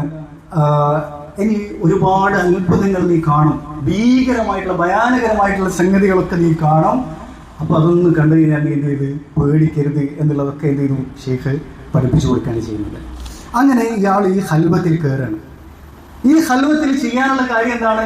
കയറുന്നതിന് മുമ്പ് തുണി മൊത്തം അഴിച്ചിട്ട് പൂർണ്ണ നഗ്നനായിട്ടിരിക്കണം. എന്നിട്ട് തുണി പുറത്തേക്ക് എന്ത് ചെയ്യുന്നത്? എറിഞ്ഞു കൊടുക്കണം. എന്നിട്ട് 41 ദിവസം ഇദ്ദേഹം നിസ്കരിക്കുന്നത് എങ്ങനെയാണ്? നഗ്നനായിട്ട് നിസ്കരിക്കണം. നഗ്നനായിട്ട് നിസ്കരിക്കുക ഇസ്ലാമിൽ എന്താണ്? ഹറാമായിട്ടുള്ള കാര്യമാണ് അല്ലേ? ഇസ്ലാം നിസ്കാരത്തിന്റെ റുക്കിനെ തന്നെ നഷ്ടപ്പെട്ടു. അത് ശൈത്താന് ഇഷ്ടപ്പെടുന്ന ഒരു സംഗതിയാണ്. പിന്നെ മാത്രമല്ല ഒന്നാമത്തെ റക്അത്തില് കാഫിറൂനും, രണ്ടാമത്തെ റക്അത്തില് ഇഖ്ലാസ് മോദൻ എങ്ങനെ? തല തിരിച്ച് എന്താണ് നേരത്തെ പറഞ്ഞ പോലെ അക്ഷരങ്ങൾ എന്ത് ചെയ്ത് തല തിരിച്ച് ഇങ്ങനെ ഓതണമെന്ന് നിർദ്ദേശിച്ചു കൊടുക്കുകയാണ് ചെയ്യുന്നത്. അങ്ങനെ 41 ദിവസം ഈ തരത്തിൽ എന്ത് ചെയ്യാണ്? അദ്ദേഹം കഴിച്ചു കൂട്ടുകയാണ്. ഷെയ്ഖ് ഇയാളോട് പറഞ്ഞിട്ടുണ്ട്, 41ാമത്തെ ദിവസത്തിൽ എന്ത് ചെയ്യും? റൂഹാനി വരും. റൂഹാനിനെ പറയുള്ളൂ, അല്ലാതെ ഷെയ്ത്താൻ വരുന്നത് പറയില്ല. കാരണം എന്താണ്? തെൽബീസാണ്. ഈ ഷെയ്ത്താനും അതുപോലെ തന്നെ സെഹറിനും ഇങ്ങനെ തുടങ്ങി ഏതൊക്കെ A to Z കാര്യങ്ങൾക്ക് ഇവർ പറയുന്ന പേരുകൾ എന്ന് പറയുന്നത് എന്താണ്? അറബി പേരുകൾ ഇട്ട് കൊടുക്കും, ഇസ്ലാമിക പേരുകൾ ഇട്ട് കൊടുക്കുകയാണ് ചെയ്യുക. ഈ റൂഹാനി എന്ന് പറഞ്ഞു കഴിഞ്ഞാൽ ഒരു മലക്കാണെന്നാണ് പഠിപ്പിക്കുന്നത്. അങ്ങനെ പല കോലത്തിൽ വരുമെന്നാണ് പറയുന്നത്. അങ്ങനെ 41ാമത്തെ ദിവസത്തിൽ ഇദ്ദേഹം പറയാണ്, ആദ്യമായിട്ട് ഒരു കരിങ്കണ്ണി വന്നു. കരിങ്കണ്ണി എന്നുള്ളത് അറബിയിൽ പറയുന്നത് അർബായി എന്നാണ് പറയാ. 41 കാലുള്ള സാധനം, വിഷജന്തുവായിട്ട് നമ്മൾ കാണുന്ന സംഗതി ഉണ്ടല്ലേ? കല്ലൊക്കെ എടുക്കുമ്പോൾ അതിന്റെ അടിയിൽ കാണുന്ന സാധനമാണ് ഈ വിഷജന്തുവായിട്ടുള്ള കരിങ്കണ്ണി എന്നുള്ള സാധനം. ഈ കരിങ്കണ്ണി എന്നുള്ളത് ഏകദേശം 30 മീറ്റർ നീളത്തിൽ ഇയാളുടെ അടുത്തേക്ക് വരുന്നതാണ് ഇയാൾ കാണുന്നത്. ഭീകരമായ രൂപത്തിൽ ഇയാളുടെ അടുത്തേക്ക് വരികയാണ്. അപ്പോൾ ഇയാൾ ഓർക്കുന്നത് എന്താണ്? ഷെയ്ഖിന്റെ നിർദ്ദേശം. എന്ത് ചെയ്യരുത്? ചാഞ്ചാട്ടുണ്ടാകരുത്, നീ ചോടരുത്. ഓടിയ പിന്നെ എന്തായിക്ക് പോയി? ഭ്രാന്തായി പോകും. അങ്ങനെ ഇയാൾ ക്ഷമിച്ചു നിൽക്കുകയാണ്. പിന്നെ അത് കഴിഞ്ഞിട്ട് വരുന്നത് എന്താണ്? വലിയൊരു തേള്, ഇതേമാതിരി എന്താണ് 30 മീറ്ററൊക്കെ നീളമുള്ള ഭീമാകാരമായിട്ടുള്ള ഒരു തേള് വരികയാണ്. ഇതൊക്കെ എവിടെ വെച്ചിട്ടാണ് കാണുന്നത്? ഈ ഹൽവത്തിൽ വെച്ചിട്ട് ഇയാൾ നേരിട്ട് കാണുന്ന കാര്യമാണ് പറയുന്നത്. എന്നിട്ട് ഒരു സ്ത്രീ ഒരു ചെറിയ കൈക്കുഞ്ഞുമായിട്ട് ഇങ്ങനെ നടക്കുന്നുണ്ട്. എന്നിട്ട് ആ സ്ത്രീയുടെ തലയിൽ ഈ ഒരു വലിയ ഭീമാകാരമായിട്ടുള്ള തേള് ഒരു കൊത്തട കൊടുക്കും. ആ സ്ത്രീ എന്ത് ചെയ്യും? പീടിങ്ങനെ വീർക്കാൻ തുടങ്ങുന്നതാണ് പറയുന്നത്. ഇയാൾ നേരിട്ട് കണ്ട കാര്യമാണ്. അങ്ങനെ വീർത്ത് അവസാനം ഈ സ്ത്രീ എന്ത് ചെയ്യും? പൊട്ടിയെടുത്തേക്ക് ഈ സ്ത്രീയുടെ കയ്യിലുണ്ടായിരുന്ന കുട്ടി എന്ത് ചെയ്യാണ്? ഇദ്ദേഹത്തിന്റെ ഹാമിദ് ആദമിന്റെ മുമ്പിൽ വന്നിട്ട് വീഴണം. എന്നിട്ട് കുട്ടി മരിച്ചു പോവുകയാണ് ചെയ്യുന്നത്. അപ്പൊ ഇതൊക്കെ എങ്ങനെ കാണുന്നത്? ഇതൊക്കെ പലപ്പോഴും എന്താണ്, ശൈത്താനിയായിട്ടുള്ള എന്താണ് തഖീലുകളായിരിക്കാം ഇയാൾ ഈ സ്ഥലത്ത് വെച്ച് കാണുന്നത്. പിന്നീട് അതേപോലെ കുതിരയെയും അതുപോലെ കഴുതയെയും ഒക്കെ ഇങ്ങനെ ഭീമാകാരമായ രൂപത്തിൽ ഇയാൾ എന്ത് ചെയ്യാണ്, കാണുകയാണ് ചെയ്യുന്നത് ഇവിടെ. എന്നിട്ട് ഇവിടെ ഈ തരത്തിലുള്ള ഖുർആൻ തിരിച്ചോതുന്നതും അതുപോലെ തന്നെ ശൈത്താന്റെ നാമങ്ങൾ വിളിച്ചുകൊണ്ടുള്ള ദിക്റുകളും ഇങ്ങനത്തെ കാര്യങ്ങളൊക്കെ ഇയാൾ ചെയ്യുന്നുണ്ട് അല്ലേ. മാത്രമല്ല ഇയാളടുത്ത് അവസാനം പിന്നീട് ആര് വരികയാണ്, ഈ റൂഹാനി വരികയാണ്. റൂഹാനിയുടെ പേരെന്താണ്? സഹ്സഹോബി എന്നാണ് പേര്, അറിയപ്പെട്ട ശൈത്താന്റെ പേരാണത്. ആ സഹ്സഹോബി വരികയാണ്. എന്നിട്ട് സഹ്സഹോബി വരുന്നത് ശൈത്താന്റെ രൂപത്തിൽ വരാൻ സാധിക്കൂല അല്ലെ. ഒരു വില്ലായിട്ട് ഒരു എന്താണ് വില്ലിനെ പറയാ,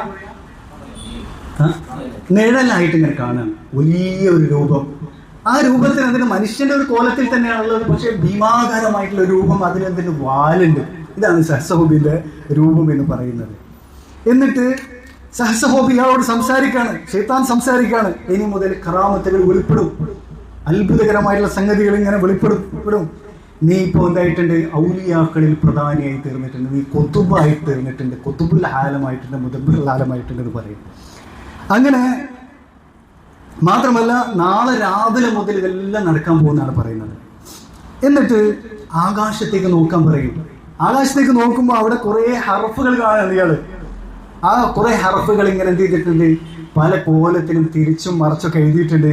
എന്നിട്ട് ഈ സഹ്സഹോബി ഇയാളോട് പറയുന്നത് എന്താണ്, ഇതാണ് ലൗഹുൽ മഹ്ഫൂദ് എന്നാണ് പറയുന്നത്.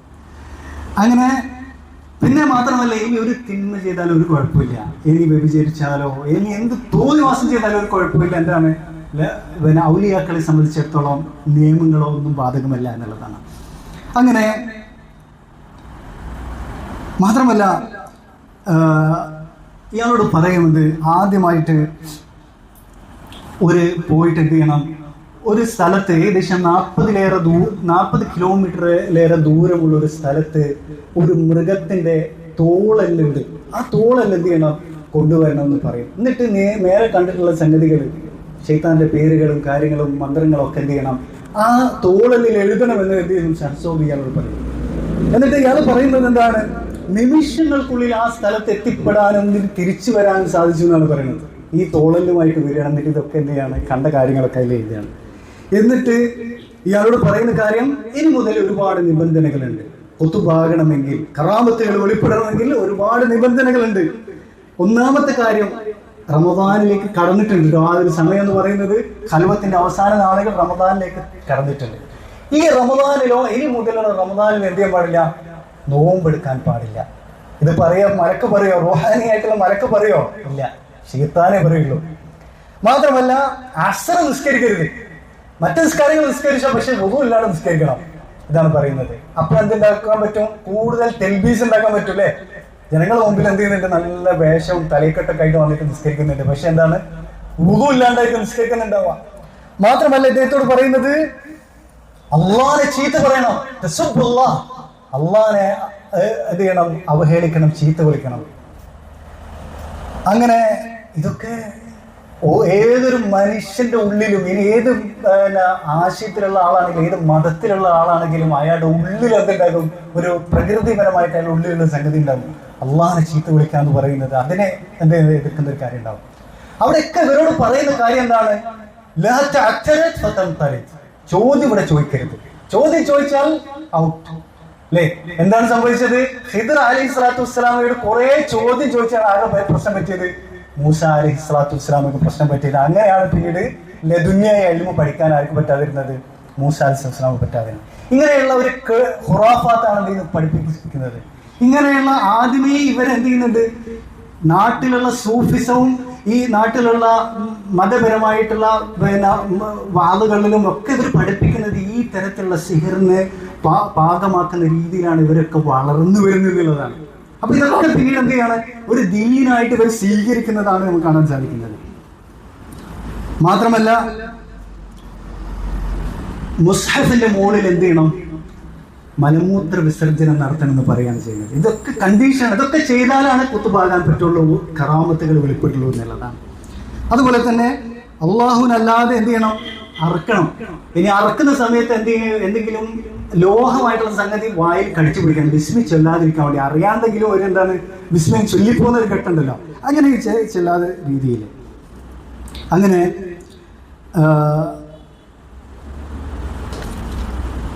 ഈ രീതിയിൽ ഇദ്ദേഹത്തോട് ഒരുപാട് ഈ നിബന്ധനകളൊക്കെ ഇദ്ദേഹത്തിന് മുമ്പിൽ വെക്കും. ഇതൊക്കെ അനുസരിക്കുകയാണെങ്കിൽ വലിയാകാം, കറാമത്തുകൾ വെളിപ്പെടും എന്നുള്ളതാണ് പറയുന്നത്. അപ്പോൾ ഇദ്ദേഹം ഈ രീതിയിൽ എന്താണ് ഈ പാകപ്പെടുത്തലൊക്കെ വന്നിട്ടുള്ള ഒരു വ്യക്തി ആയതുകൊണ്ട് അദ്ദേഹം സ്വാഭാവികമായിട്ട് ഇതൊക്കെ ഒരു ദീനാണ് എന്നുള്ള രീതിയിൽ അംഗീകരിക്കുകയാണ് ചെയ്യുന്നത്. കാരണം എന്താണ്, ഖിദർ അലൈഹി സ്വലാത്തു വസ്സലാം എന്ത് കുട്ടിയെ കൊന്നിട്ടുണ്ട്. അപ്പോൾ കുട്ടിയെ കൊല്ലുന്ന ഒരു തിന്മയായിട്ടുള്ള കാര്യമല്ലേ. ആ വലിയ ഔലിയാക്കളെ സംബന്ധിച്ചിടത്തോളം ഇതുപോലുള്ള കാര്യങ്ങളൊക്കെ ചെയ്യുക, ഉദുല്ല നിസ്കരിക്കുക, ബാത്റൂമിൽ പോയിട്ട് പിന്നെ കഴുകാണ്ട് എന്ത് ചെയ്യുക, വന്ന് നിസ്കരിക്കുക, ഇങ്ങനത്തെ കാര്യങ്ങൾ ചെയ്യാമെന്നുള്ളത് അവരതിലേക്ക് ആയിത്തീരാണ്. ഇതാണ് തൽബീസ് എന്ന് പറയുന്നത്. അല്ലാഹു സുബ്ഹാനഹു വ തആല ജൂതന്മാരെ കുറിച്ചും ക്രിസ്ത്യാനികളെ കുറിച്ച് പറഞ്ഞിട്ടുള്ള കാര്യം ഇതാണ്. ഈ ഒരു തൽബീസിനെ കുറിച്ചാണ് പറഞ്ഞിട്ടുള്ളത്.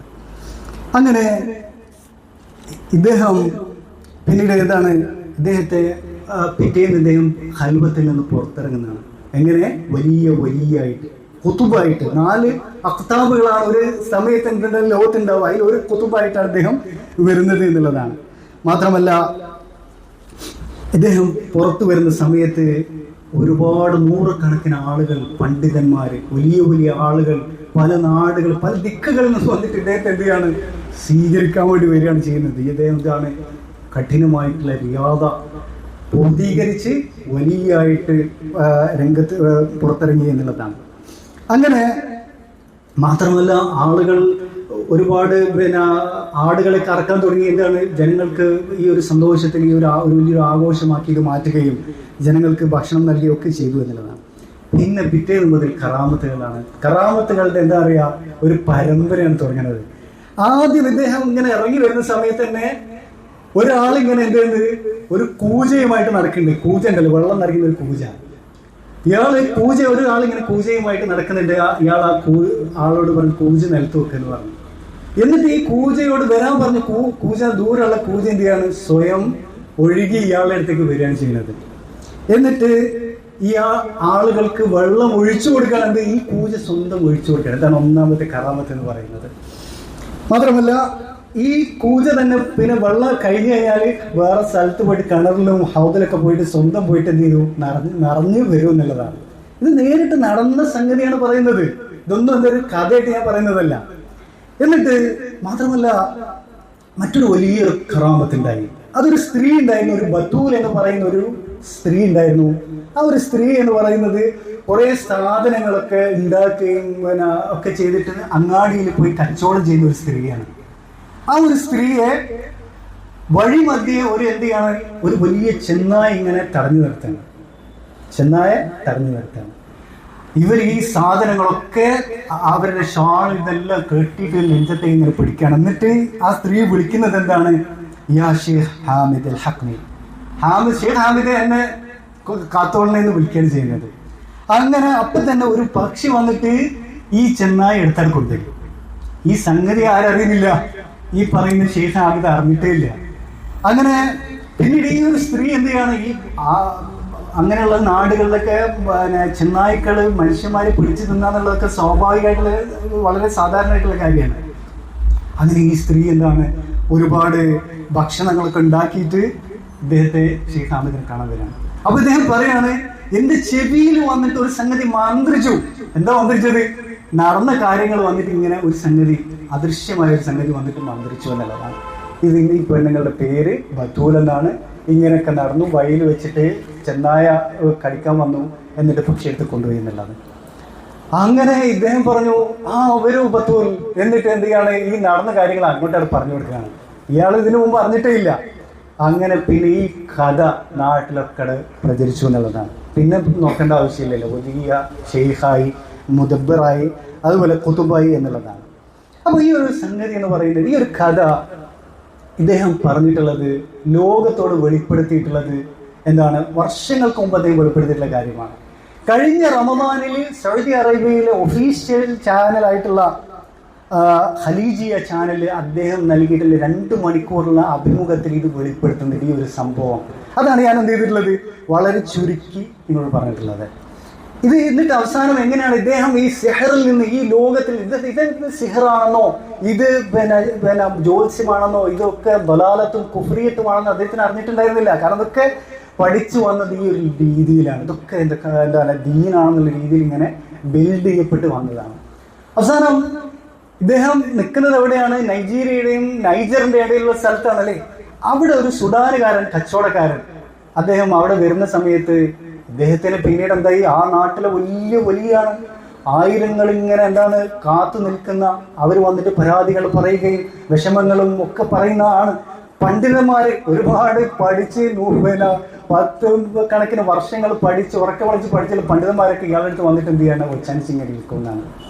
ഇയാളാണെങ്കിൽ ഇതൊന്നും പഠിച്ചിട്ടില്ല. അങ്ങനെ ഈ സുഡാനി കച്ചവടക്കാരായ സുഡാനി ഈ സ്ഥലത്ത് വന്ന സമയത്ത് ആ നാട്ടുകാർ പറഞ്ഞു, ഇവിടെ ഒരു വലിയൊരു വലിയുണ്ട്, നിങ്ങളെ നാട്ടുകാരനാണ്, സുഡാനിയാണെന്ന് പറഞ്ഞു. അപ്പൊ ഇദ്ദേഹം എന്ത് ചെയ്യാണ്, ഈ കച്ചവടക്കാരൻ ഇദ്ദേഹത്തിന്റെ അടുത്ത് വരികയാണ്. ഇദ്ദേഹത്തിന്റെ അടുത്ത് വരുന്നതിന് ഒരുപാട് ഷർത്തുകളുണ്ട് കേട്ടോ. അതെങ്ങനെയാണ്? ഇദ്ദേഹത്തിന്റെ ആ ഒരു സ്ഥലത്ത് വന്നു കഴിഞ്ഞാൽ ആ ഒരു ചുറ്റും അതിന്റെ ഉള്ളിലേക്ക് കയറുന്നതിന് മുമ്പ് ചെരുപ്പ് അഴിച്ചിടണം. എന്നിട്ട് മുട്ടിലഴിഞ്ഞിട്ടായിരിക്കണം എന്ത് ചെയ്യേണ്ടത്, ഇദ്ദേഹത്തിന്റെ അടുത്തേക്ക് പോകേണ്ടത്. കാരണം വലിയ ഷെയ്ഖാണ്, വരികയാണ്. പക്ഷെ ഈ കച്ചവടക്കാരൻ എന്ത് ചെയ്തില്ല, ഇതൊന്നും ചെയ്ത് നേരെ കയറി പോയി. എന്നിട്ട് ഇദ്ദേഹത്തോട് നേരിട്ട് സംസാരിച്ചു, ശക്തമായ സംസാരിച്ചു. ആദ്യം പരിചയപ്പെടുത്തി, അങ്ങോട്ടും ഇങ്ങോട്ടും പരിചയപ്പെട്ടു. ആളുകൾ അന്തപ്പെട്ടുപോയി. ഒരുപാട് അനുയായികളും മുരീദുകളുടെയും ഒരു എന്താണ് വലയത്തിലാണ് ഇയാൾ ഇരിക്കുന്നത്. ഒരു സിംഹാസനത്തിൽ ഇരിക്കുന്ന രൂപത്തിലാണ് ആരിയ്ക്കുന്നത്, ഈ ഷെയ്ഖ് ഹാമിദ് ആദ്യം ഇരിക്കുന്നത്. അപ്പോഴാണ് ഈ സുഡാനി എന്ത് ചെയ്യുന്നത്, നേരെ വന്നിട്ട് കാര്യമാണ് പറയുന്നത്. എന്നിട്ട് ഇദ്ദേഹം പറഞ്ഞു, നിങ്ങൾ ചെയ്യുന്നത് മുഴുവൻ സിഹറാണ് എന്നാണ് പറഞ്ഞു. ഇത് ശൈത്താൻ ആരാധിക്കാണ് നിങ്ങൾ ചെയ്യുന്നത്, പൈശാചിക സേവയാണ് നിങ്ങൾ മുഴുവനായി ചെയ്തുകൊണ്ടിരിക്കുന്നത് എന്നുള്ളത് എന്ത് ചെയ്തു, ഇദ്ദേഹം അവിടെ പറഞ്ഞു. എന്നിട്ട് ഇദ്ദേഹം ചോദിച്ചു, എന്തായിരുന്നു തെളിവ്? ഇതൊക്കെ അദ്ദേഹം ആദ്യം കേൾക്കാൻ അന്തം വിട്ടുപോയി. ഇദ്ദേഹം പറഞ്ഞു, നിങ്ങളുടെ റൂഹാനെ നിങ്ങൾ വിളിക്കുക, സഹ്സോബി വിളിക്കുന്നു പറഞ്ഞു. ഇദ്ദേഹം പറഞ്ഞു, ഞാൻ ആയത്തിൽ കുറിച്ച് ഓതും, നിങ്ങൾ വിളിക്കുന്നു പറഞ്ഞു. സഹ്സോബിന്റെ ഈ ഏരിയയിൽ വരുന്നില്ല. പിന്നീട് ആ രീതിയിലാണ് പിന്നീട് ഇദ്ദേഹം എന്ത് ചെയ്യുന്നത്, ഇത് പൈശാചിക വലയമാണ്, നിഗൂഢ ലോകമാണെന്ന് അദ്ദേഹത്തിന് തിരിച്ചറിവുണ്ടാവുകയും പിന്നീട് ഈ സിഹർ വലിച്ചറിയും തൗഹീദിന്റെ വെളിച്ചത്തിലേക്ക് അദ്ദേഹം വരുന്നത് എന്നുള്ളതാണ്. എന്നിട്ട് ഈ കാര്യങ്ങൾ എന്ത് ചെയ്യുന്നുണ്ട്, വെളിപ്പെടുത്താൻ ചെയ്യുന്നത്. എന്നിട്ട് ഈ തൗഹീദി ദഅവത്തിൽ അദ്ദേഹം എന്ത് ചെയ്യാണ്, പിന്നീട് അദ്ദേഹം ഏർപ്പെടാൻ ചെയ്യുന്നത്. ഞാൻ പറഞ്ഞത് കഴിഞ്ഞ റമദാനിൽ അദ്ദേഹം ഈ ഖലീജിയ ചാനൽ നടത്തിയിട്ടുള്ള 2 മണിക്കൂറിലേറെയുള്ള അഭിമുഖത്തിൽ പറഞ്ഞിട്ടുള്ള കാര്യങ്ങളാണ്. ഇതേ കാര്യം തന്നെ ഒരു യമൻകാരനായിട്ടുള്ള സാഹിർ, അദ്ദേഹവും സിഹർ ഈ തരത്തിൽ വർഷങ്ങളോളം എന്ത് ചെയ്തിട്ടുണ്ട്, വർഷങ്ങളോളം സിഹറിലും ഈ ദജലിലും മുഴുകിയിട്ട് അവസാനം എന്ത് ചെയ്തിട്ടുണ്ട്, അതൊക്കെ ശൈത്താനിയത്താണ്, പൈശാചിക സേവയാണ് തിരിച്ചറിഞ്ഞ് വന്നിട്ടുണ്ട്. അദ്ദേഹത്തിന്റെ പേരാണ് ദാവൂദ് മുഹമ്മദ് ഫർഹാൻ എന്ന് പറയുന്ന യമൻകാരനാണ്. അദ്ദേഹം നബീൽ അവതയവുമായിട്ട് ഒരു അഭിമുഖം നടത്തിയിട്ടുണ്ട്. അയാളുടെ ജീവിതത്തിൽ എന്തൊക്കെയാണ് നടന്നിട്ടുള്ളത്, ഏത് തരത്തിലാണ് ശൈത്താൻ അവരെന്ത് ചെയ്തിട്ടുള്ളത്, പൂജിച്ചിട്ടുള്ളത് എന്നുള്ള കാര്യങ്ങൾ. ഇത് എന്തൊക്കെയാണോ ഈ ഹാമിദ് ആദം പറഞ്ഞിട്ടുള്ളത്, ആ കാര്യങ്ങൾ തന്നെയാണ് ആരും പറയുന്നത്, ഈ യമൻകാരനായിട്ടുള്ള ദാവൂദ് ഫർഹാനും പറയുന്നത്. ഞാനത് അതിലേക്ക് കിടക്കുന്നില്ല, കാരണം നമുക്ക് സമയം കുറവാണ്. ഇങ്ങനെ ഒരുപാട് സാഹചര്യങ്ങൾ അവർക്ക് അറിഞ്ഞുകൂടായിരുന്നു എന്ത്, ഇത് ഒരു എന്താണ് ശൈത്താന്റെ ലോകമാണെന്ന് അറിഞ്ഞുകൂടാ. ഇതൊക്കെ ദീനായിട്ട്, വിലായത്തും കറാമത്തുമായിട്ട് ദീനായിട്ട് കരുതിയിട്ട് അതിൽ കുടുങ്ങിപ്പോയ ആളുകളുണ്ട്. എന്നിട്ട് അതിൽ നിന്ന് തിരിച്ചു വന്ന ധാരാളം ആളുകളുണ്ട്. അവരെല്ലാം പറയുന്നത് അവരുടെ എന്താണ്, അവരുടെ ജീവിത രേഖ അല്ലെങ്കിൽ അവർ കടന്നുപോയ വഴികൾ ഇങ്ങനെ തന്നെയാണെന്നാണ് പറഞ്ഞിട്ടുള്ളത്. ഇനി നമ്മൾ ആലോചിച്ച് നോക്കുക, ഇത് തന്നെയാണ് നമ്മുടെ നാട്ടിലും എന്ത് ചെയ്തിട്ടുള്ളത്, നടക്കുന്നത്. ഇവിടെ കേരളത്തില് ഉള്ള മതപരമായിട്ടുള്ള അവസ്ഥ എന്ന് പറയുന്നത്, സമസ്ത എന്ന് പറയുന്നത്, സമസ്ത 2 സമസ്തയല്ല, പിന്നെ സംസ്ഥാനമുണ്ട്, ദക്ഷിണുണ്ട്, പലതും ഉണ്ട് ഇവിടെ. അതുപോലെ തന്നെ തരീഖത്തുകളുണ്ട്, പല സംഗതികളുണ്ട് ഇവിടെ. ഖുറാഫാത്ത് പല കോലത്തിലും രൂപത്തിലും ഉണ്ട് ഇവിടെ. ഇവരെല്ലാം തന്നെ ഈ ഉമ്മത്തിന് പഠിപ്പിക്കുന്ന എന്താണ്, ഇതൊക്കെ എന്താണ് ദീനായിട്ടാണ് പഠിപ്പിക്കുന്നത്. അങ്ങനെയൊക്കെ എന്താണ് മണ്ണ് പാകപ്പെടുത്തിയിട്ടുള്ള ആളുകളാണ് ഈ കേരളത്തിലെ സമസ്ത എന്ന് പറയുന്നത്, ഈ ഖുറാഫാത്തുകൾക്കെല്ലാം തന്നെ. എന്നിട്ട് വരുന്നതാണെന്ന് ഈ ഇതുപോലുള്ള ഒരുപാട് സാഹചര്യങ്ങൾ വലിയകളായിട്ട് ഷെയ്ഖുമാരായിട്ട് രംഗപ്രവേശനം ചെയ്യണം. അതിലേറ്റവും ഒന്നാമതാണ് എന്ത്, ഇപ്പൊ ഏറ്റവും വലിയ ഷെയ്ഖായിട്ട് ആളുകൾ തലയെ കൊണ്ട് നടക്കുന്ന CM മടവൂര്. CM മടവൂരിന്റെ ചരിത്രം നിങ്ങൾ നോക്കൂ. അയാൾ എങ്ങനെയാണ് പിന്നെ ഈ ഒരു ഏർപ്പാടിലേക്ക് വന്നതെന്ന് നമ്മൾ പഠിച്ചു നോക്കിയാൽ ഈ പറഞ്ഞിട്ടുള്ള ഷെയ്ഖ് ഹാമിദ് ആദമിന്റെ അതേ വഴികളിലൂടെ തന്നെയാണ് ആര് വന്നിട്ടുള്ളത്, CM മടവൂരും വന്നിട്ടുള്ളത്. നിങ്ങൾ നോക്കാം, ഇയാള് കോഴിക്കോട് ദർസ് നടത്തിയിട്ടുണ്ട്, യുവാവായിരിക്കെ ദർസ് നടത്തിയിട്ടുണ്ടായിരുന്ന ഒരു സാധാരണ ഒരു മുസ്ലിമായിരുന്നു. എന്നിട്ട് ആ സമയത്ത് ഇദ്ദേഹം എന്താണ് ചെയ്തിട്ടുള്ളത്, ഇദ്ദേഹത്തിന് അല്പം സൂക്ഷ്മതയും ഭക്തിയൊക്കെ ഉള്ള ഒരാളാണ്. ആളുകൾക്കൊക്കെ ഇയാളോട് എന്തുണ്ട്, അന്നേ ഒരു ആദരവുണ്ട്. എന്നിട്ട് ഇയാൾ അന്വേഷിച്ച് അങ്ങ് കർണാടകയിൽ നിന്ന് പുലിമൊയ്തീൻ വരികയാണ്. അല്ലേ, ആരാണ് പുലിമൊയ്തീൻ? പുലിമൊയ്തീൻ എന്ന പേര് തന്നെ വന്നത് എങ്ങനെയാണെന്ന് നിങ്ങൾ നോക്കുക. പുലിമൊയ്തീൻ എന്ന പേര് വന്നിട്ടുള്ളത് ഇയാള് പുലിത്തോൽ അണിഞ്ഞിട്ടാണ് നടക്കാറുണ്ടായിരുന്നത്. പുലിത്തോൽ എന്ന് പറയുന്നത് എന്താണ്, ഇസ്ലാമിൽ ഹറാമായിട്ടുള്ള നജസ് ആയിട്ടുള്ള എന്താണ് വസ്ത്രമാണ്. പുലിത്തോല് നമ്മൾ എന്ത് വെക്കാൻ പാടില്ല, ഉപയോഗിക്കാൻ തന്നെ പാടില്ലാത്ത സംഗതിയാണ്. നജസ് ആണെന്നുള്ളത് എന്താണ് ഐക്യകണ്ഠേനുള്ള ഒരു സംഗതിയാണെന്ന് ഇസ്ലാമിക ഫിഖ്ഹിൽ. അങ്ങനത്തെ ഈ നജസ്സും ധരിച്ചിട്ട് ഹറാമായി വസ്ത്രം ധരിച്ച് നടക്കുന്ന ഒരാളാണ്. ഇയാൾ വലിയ മലക്കിന്റെയും ദീനിന്റെ ആളായിരിക്കോ? ഒരിക്കലല്ല, ഇയാള് ഷെയ്ത്താന്റെ ആളാണ്. നമ്മുടെ നാട്ടിൽ ഹിന്ദു മതത്തിലുള്ള ആൾ ദൈവങ്ങളുണ്ട് അല്ലേ, സായിബാബ ഉണ്ട്, പിന്നെ അമൃതാനന്ദമയുണ്ട്, അങ്ങനത്തെ കുറെ സാധനങ്ങളുണ്ട്. ഇവരെല്ലാം എന്താണ് പുലിത്തോലിൽ ഇരിക്കുകയും കിടക്കുകയും അത് ധരിച്ച് നടക്കുന്ന ആളുകളാണ്. ഇത് ഈ സാഹചര്യങ്ങളുടെ പൈശാചിക സേവ ചെയ്യുന്നവരുടെ ഒന്നാമത്തെ ലക്ഷണമാണിത്. അപ്പൊ ഈ പുലിത്തോലിനെ സംബന്ധിച്ച് ഹദീസിൽ വന്നത് കാണാൻ സാധിക്കും. മിഖ്ദാം ഇബ്നു മഅദി കരീബ് റളിയല്ലാഹു അൻഹു റിവായത്ത് ചെയ്യുന്ന ഹദീസിൽ നബി സല്ലല്ലാഹു അലൈഹി വസല്ലം യൻഹാ അൻ ലിബ്സി ജുലൂദി അസ്സിബാ, വന്യമൃഗങ്ങളുടെ തോല് അണിയുന്നതിന് നബി സല്ലല്ലാഹു അലൈഹി വസല്ലം എന്ത് ചെയ്തിട്ടുണ്ട്, വിലക്കിയിട്ടുണ്ട്. വറുകൂബ് അലൈഹ, അതിൽ വാഹനത്തിന്റെ മുകളിൽ ഇട്ടിട്ട് അതിൽ കയറുന്നതോ അതിൽ ഇരിക്കുന്നതോ ഒക്കെ വിലക്കിയിട്ടുണ്ട്. ഇമാം അബൂ ദാവൂദ് റിവായത്ത് ചെയ്തിട്ടുള്ള ഹദീസാണ്. ഇനി പുലിയുടെ കാര്യത്തിൽ പ്രത്യേക ഹദീസുണ്ട്. അതെന്താണ്, മുആവിയ ഇബ്നു അബീ സുഫ്യാൻ റളിയല്ലാഹു അൻഹു റിവായത്ത് ചെയ്യുന്ന ഹദീസ് അബൂ ദാവൂദ് തന്നെ റിപ്പോർട്ട് ചെയ്തു. അന്ന റസൂലുള്ളാഹി സ്വല്ലല്ലാഹു അലൈഹി വസല്ലം അൻ റുകൂബിൻ നിമാർ യഅനി ജുലൂദൻ നിമാർ, പുലിത്തോല് ധരിക്കുന്നത് നബി സല്ലല്ലാഹു അലൈഹി വസല്ലം വിലക്കി. അത് വസ്ത്രമായിട്ട് ധരിക്കുന്നതും അത് വിരിച്ചതിന്റെ മേൽ ഇരിക്കുന്നതും ഒക്കെ വിലക്കി എന്നുള്ളതാണ്. എത്ര ഹദീസാണ് പുലിത്തോലിന്റെ കാര്യത്തിൽ നേരിട്ട് വന്നിട്ടുള്ളത്. മറ്റൊരു ഹദീസ് നിങ്ങൾ ശ്രദ്ധിക്കുക. അൻ മുആവിയ റളിയല്ലാഹു അൻഹു അൻ നബി സല്ലല്ലാഹു അലൈഹി വസല്ലം ലാ തസ്ഹബുൽ മലായികതു റുഫ്ഖതൻ ഫീഹാ ജിൽദു നമർ, പുലിത്തോലുള്ള ഒരു കൂട്ടത്തിലേക്ക് മലക്ക് വരൂല എന്നാണ്. ഒരു കൂട്ടര് അവരുടെ കൂട്ടത്തിൽ ആരെങ്കിലും ഈ പുലിത്തോലുമായിട്ട് നടക്കുന്ന ആളുണ്ടെങ്കിൽ ആ ഏരിയയിലേക്ക് മലക്ക് വരൂല. പിന്നെ ആരെ വരിക, ശൈത്താനാണ് വരിക. ഇത് ഇമാം അബൂ ദാവൂദ് റിവായത്ത് ചെയ്തിട്ടുള്ള സഹീഹായ ഹദീസാണ്. എത്ര ഹദീസുകൾ ഈ വിഷയത്തിലുണ്ട്. പുലിത്തോൽ എന്ന് പറയുന്നതും അങ്ങനത്തെ വന്യജീവികളുടെ തോലുകളൊക്കെ നജസാണ്. അത് ധരിച്ച് നടക്കുകയാണ് ചെയ്യുന്നത്. റസൂലുള്ളാഹി സ്വല്ലല്ലാഹു അലൈഹി വസല്ലമയുടെ വിലക്കുകൾക്ക് നേരെ വിരുദ്ധമായിട്ട്. എന്നിട്ട് ഇയാൾ നേരിട്ട് എന്ത് ചെയ്യാണ്, ഈ കോഴിക്കോട്ടുള്ള CM മടവൂരിന്റെ അടുത്ത് വന്നിട്ട്, യുവാവായിട്ടുള്ള CM മടവൂരിന്റെ അടുത്ത് വന്നിട്ട് ഇയാൾ ഇങ്ങനെ എന്ത് ചെയ്യാണ്, വശീകരിക്കാൻ ശ്രമിക്കാൻ. അങ്ങനെ കുറെ ഇയാളെങ്ങനെ കാൻവേസ് ചെയ്യാൻ നോക്കി. അവസാനം എന്ത് ചെയ്തു, ഇയാൾ അതിൽ വീണു. ആര്, CM മടവൂര് വീണു. ഇത് വിലായത്താണ്, കറാമത്താണ്, ദീനിന്റെ ഏറ്റവും ഉന്നതിയിലേക്കുള്ള ഇഹ്സാനിന്റെ മാർഗമാണെന്ന് ധരിച്ചിട്ടാണ് അയാൾ അതിലേക്ക് വീഴുന്നത്. എന്നിട്ട് ആദ്യം ഇയാള് രണ്ട് ദിവസം സ്വന്തം ഭാര്യയായിട്ടാണ് എന്ത് ചെയ്യുന്നത്, കർണാടകയിലുള്ള പുലിമൊയ്തീന്റെ അടുത്തേക്ക് പോയിട്ട് അവിടെ എന്ത് ചെയ്യുന്നത്, താമസിക്കുന്നത്. ഷെയ്ഖിന്റെ അടുത്ത് പോയിട്ട് സ്വന്തം ഭാര്യയെ കൊണ്ടുപോയിട്ട് ഭാര്യ കാഴ്ചവെക്കുക എന്നുള്ളത് സൂഫികളുടെ ഇടയിലും എന്താണ് അറിയപ്പെട്ടുള്ള കാര്യമാണ്. ചരിത്ര ഗ്രന്ഥങ്ങളും സൂഫി ഗ്രന്ഥങ്ങളും നമുക്ക് വായിച്ചെടുക്കാൻ സാധിക്കുന്ന സംഗതിയാണ്. പിന്നീട് ഇയാള് ഈ CM മടവൂർ എന്ത് ചെയ്യാണ്, പിന്നീട് ഒറ്റക്ക് പോവുകയാണ്. പിന്നെ ഭാര്യനൊക്കെ എന്ത് ചെയ്യാണ്, ഒരു ബൈക്കാക്കാണ്.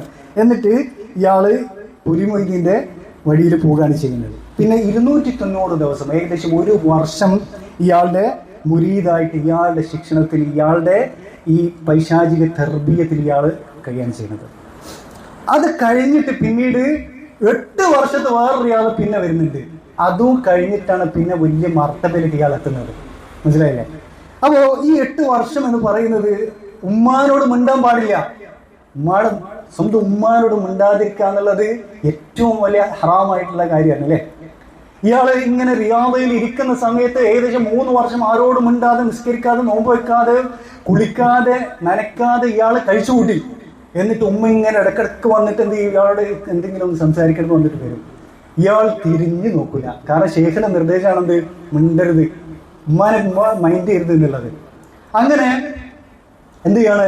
പിന്നീട് ഇയാൾ ഒരിക്കലും സലാം അവിടെ മടക്കിപ്പോയി ഉമ്മാനോട്, ഏറ്റവും വലിയ ഉമ്മയില്ലേ. എന്നിട്ട് പിന്നീട് പുലി മൊയ്തീൻ പിന്നെ എന്ത് ചെയ്യണം? 3 വർഷത്തെ കഠിന റിയാദായിട്ട് ശിക്ഷയായിട്ട് കൊടുക്കുകയാണ് ചെയ്യുന്നത്. ഒരാളോട് മിണ്ടാൻ പാടില്ല, നിസ്കരിക്കാൻ പാടില്ല, നോമ്പ് വെക്കാൻ പാടില്ല. എന്താണോ ഈ ഷെയ്ഖ് ഹാമിദ് ആദമിന്റെ കഥയിൽ നമ്മൾ കേട്ടിട്ടുള്ളത്, അദ്ദേഹം അനുഭവിച്ച കാര്യം, അദ്ദേഹം ലോകത്തോട് വെളിപ്പെടുത്തിയ കാര്യത്തിലുള്ളത്, അതെല്ലാം തന്നെയാണ് ഷർത്തായിട്ട് ആര് വെക്കുന്നത്? ഈ പുലി മൊയ്തീന് സി മടവൂരിന് മുമ്പിൽ വെക്കുന്നത്. എന്നിട്ട് പിന്നീട് നിങ്ങൾ ശ്രദ്ധിക്കുക, ഈ പുലി മൊയ്തീന്റെ കാര്യം എന്ന് പറയുന്നത്, ഇയാൾ ഒരു വലിയ കോമ്പം മീശക്കാരനായിട്ടുള്ള ഒരു ആചാനുഭാവായിട്ടുള്ള മനുഷ്യനാണ്. അയാൾക്ക് ഈ നിസ്കാരം നോമ്പോ ദീനായിട്ട് ഒരു ബന്ധമില്ല എന്നുള്ളതാണ്. കാരണം കംപ്ലീറ്റ് ശൈത്താന്റെ ആളാണ്, അനുയായിയാണെന്നുള്ളതാണ്. ആ പുലി മൊയ്തീനെ കുറിച്ച് സി മടവൂര് പറഞ്ഞത് എന്താ അറിയുമോ? ഷംസുൽ ഉലമ എന്ന് പറയുന്ന ഒരു ആളുണ്ടല്ലോ, ഒരു കാക്ക, അയാളെക്കാളും 1000 മടങ്ങ് അല്ലെങ്കിൽ 100 മടങ്ങും മഹാനാണ് ആര്? ഈ പുലി മൊയ്തീൻ എന്നാണ് പറഞ്ഞിട്ടുള്ളത്. മാത്രമല്ല, ഈ റിയാദയുടെ സമയത്ത് താടി വടിക്കണം, ദീനിന്റെ എല്ലാ ഷാറുകളും മാറ്റി വെക്കണം, സ്വർണം ധരിക്കുക, ഇങ്ങനത്തെ കാര്യങ്ങളൊക്കെ ഉണ്ട്. എന്നിട്ട് ഇദ്ദേഹം ഇയാളെ പരീക്ഷിക്കുന്നത് എങ്ങനെയാണ്? ഇയാള് പുലി മൊയ്തീൻ എന്ന് പറയുന്ന ആള് സ്ഥിരമായിട്ട് ചുരുട്ട് വലിക്കുന്ന ആളാണ്. ചുരുട്ട് വലിക്കാൻ ഇസ്ലാമിലെ ഹറാമാണ്. ചുരുട്ട് അതിന്റെ താഴെയുള്ളതും വലിക്കലെ ഹറാമാണ്. എന്നിട്ട് അതിന്റെ അവശിഷ്ടമായി വരുന്ന പൊടികൾ ഇങ്ങനെ എന്ത് ചെയ്യും? കോളാമ്പിയിലേക്ക് ഇങ്ങനെ തട്ടിയിടും. മാത്രമല്ല, നല്ല മുറുക്കുന്ന ആളാണിത് പുലി മൊയ്തീൻ. ഇങ്ങനെ മുറുക്കി ഇങ്ങനെ എന്ത് ചെയ്യും? ഈ കോളാമ്പിയിലേക്ക് അത് തുപ്പുകയും ചെയ്യും. അത് കഴിഞ്ഞിട്ട് ഇങ്ങനെ കാർക്കിച്ച് തുപ്പുന്നത് ഈ കോളാമ്പിയിലേക്ക്. എന്നിട്ട് ഈ കോളാമ്പി ഇങ്ങനെ നിറഞ്ഞു കഴിഞ്ഞാല് സി എം മടവൂരിനോട് പറയും, ഇതവിടെ കുടിക്കുന്നു പറയും. അവക്കറെ പേര് കുടിക്കുന്നു പറയും. അവിടെ സി എം ഒ മടവൂർ അങ്ങനത്തെ പേരൊന്നുമില്ല, അവക്കറെ തന്നെ വിളിക്കാം. എന്നിട്ട് വിളിച്ചിട്ട് ഇത് കുടിക്കുന്നതാണ് പറയും. ഒരു വലിയ ക്വാണ്ടിറ്റിയിലുള്ള ഈ ഒരു ഈ ഹബാഇസുകള്, ഈ ഈ മ്ലേച്ഛമായിട്ടുള്ള ഈ ഒരു സംഗതി കുടിക്കുക ഇസ്ലാമിൽ അത് ഹറാമായിട്ടുള്ള കാര്യമാണ് അല്ലേ? അതെല്ലാം ശൈത്താനെ പ്രീതിപ്പെടുന്ന കാര്യങ്ങളാണ്. ഇയാളത് കുടിക്കും. അത് കുടിച്ചിട്ട് ഇയാൾ ബോധം കെട്ടിട വീഴാറ്. പിന്നെ 15 ദിവസം കഴിഞ്ഞിട്ടാണ് ചെയ്യുന്നത്, ഇയാൾ എഴുന്നേക്കുന്നതെന്ന് പറയുന്നത്. അപ്പോൾ ഇങ്ങനെയുള്ള ഘട്ടങ്ങളാണ് കഴിഞ്ഞു പോകുന്നത്. എന്താണോ നമ്മൾ ഈ സാഹചര്യങ്ങൾ, തൗബ ചെയ്ത് മടങ്ങിയ സാഹചര്യങ്ങൾ,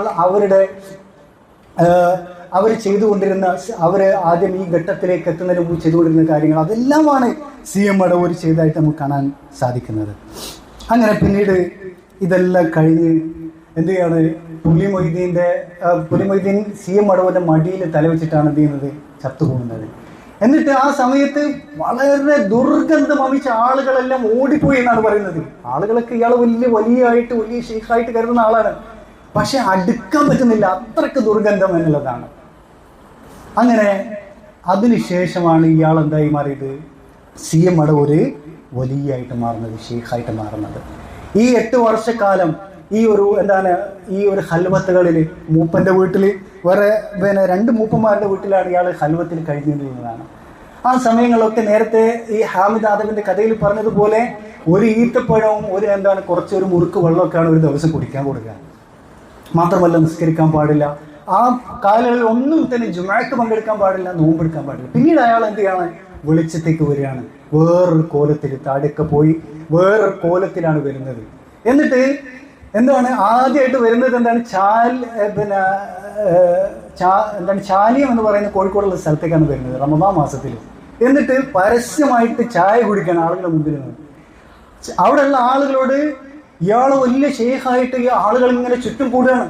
എന്നിട്ട് ഇയാൾ അവിടെയുള്ള ആളുകളൊക്കെ നോമ്പ് മുറിക്കാൻ ചായ കുടിക്കാൻ വേണ്ടിയിട്ട് ആവശ്യപ്പെടുകയാണ്. എന്നിട്ട് അവർക്കൊക്കെ ചായ കൊടുക്കുകയാണ് ചെയ്യുന്നത്. ഇവിടെ കേരളത്തിലെ അന്നുണ്ടായിരുന്ന വലിയ പണ്ഡിതന്മാരായിട്ട് പറയപ്പെടുന്ന ഖമറുൽ ഉലമമാരും ഷംസുൽ ഉലമമാരും തുടങ്ങിയിട്ടുള്ള, അതുപോലെ തന്നെ മുഹഖഖ് ആയിട്ട് അറിയപ്പെട്ടുള്ള അങ്ങനത്തെ കുറേ ആളുകളുണ്ട്, പേരുകളുണ്ട് അല്ലേ? കണ്ണിയത്ത്, അതുപോലെ തന്നെ EK, AP, അങ്ങനെ OK, അങ്ങനത്തെ കുറേ പേരുകളുണ്ട്. ഇവർക്കൊന്നും തന്നെ ഇതിന്റെ മുമ്പിൽ ഒന്നും പറയാൻ സാധിക്കുന്നില്ല. കാരണം ഇവർ പഠിച്ചിട്ടുള്ളത് എന്താണ്? ഈ സമസ്ത എന്ന് പറയുന്നതിന്, ഈ സിഹറിന്റെ മേല്, ഈ വക ശൈത്താനീയത്തിന്റെ മേല് കട്ടിപ്പടിക്കപ്പെട്ടുള്ള ഒരു ആശയമാണ്. അവരെ സംബന്ധിച്ചിടത്തോളം ഇത് ഏറ്റവും വലിയ കറാമത്താണ്. മനസ്സിലായില്ലേ?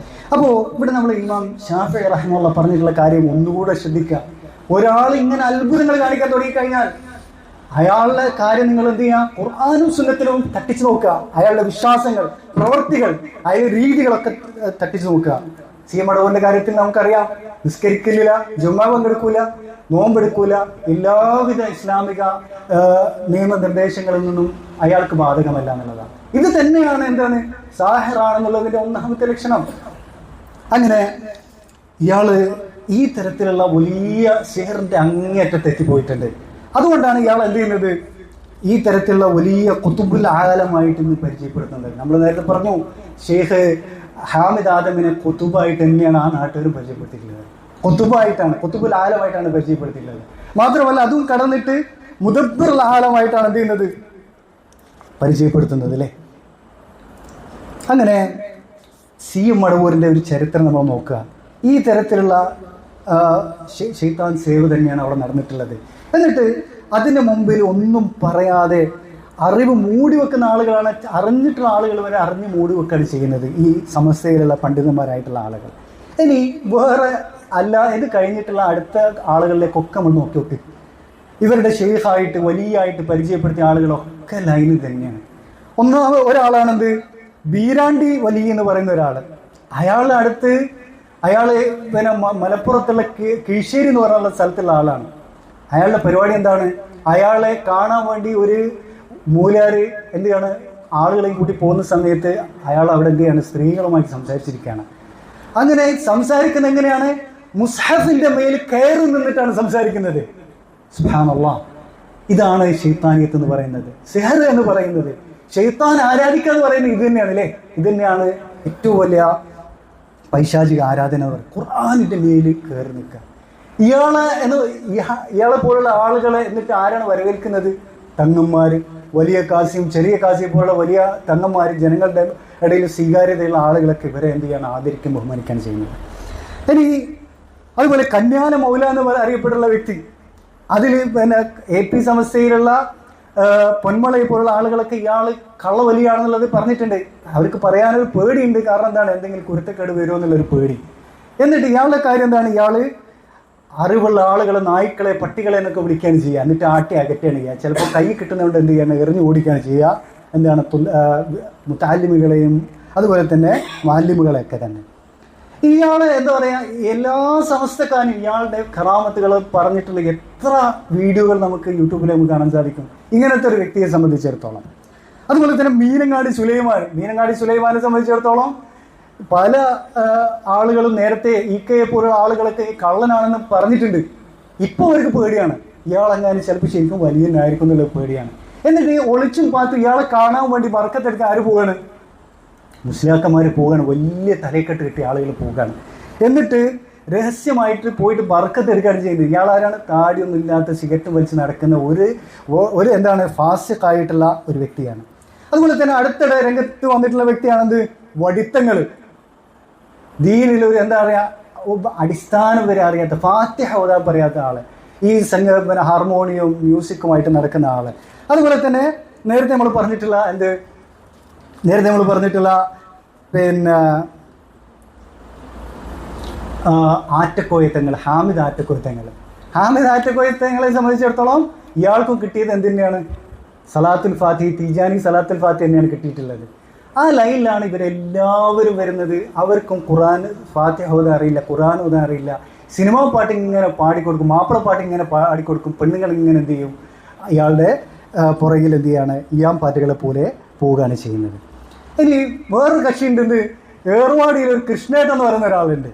ഇയാളുടെ കാര്യം എന്താണ്, ഇയാൾക്ക് ചെറിയ അസുഖമുള്ള ഒരാളായിരുന്നു. അങ്ങനെ ഇയാളോട് മലപ്പുറത്തുള്ള ഒരു സമസ്തക്കാർ എല്ലാവരും, കക്ഷിഭേദമന്യേ എല്ലാവരും പാടിപ്പുകഴ്ത്തുന്ന, വലിയ ആദരിക്കുന്ന ഒരു വലിയായിട്ട്, ഷെയ്ത്താൻ്റെ വലിയായിട്ടുള്ള അമ്പംകുന്ന് ബീരാനൗലിയ എന്ന് പറയുന്ന ഒരാൾ. ഈ ബീരാനൗലിയ ഇയാൾ എന്ത് ചെയ്യാണ്, ഏർവാടിക്ക് അയക്കാണ്. ഏർവാടി എന്ന് പറഞ്ഞാൽ എന്താണ്, ഈ പൈശാചിക സേവയുടെ എന്താണ് ലോകമാണത്, അതിൻ്റെ കേന്ദ്രം. അങ്ങനെ അവിടത്തേക്ക് ആരയക്കാണ്, ഈ കൃഷ്ണേട്ടനെ അയക്കാണ്.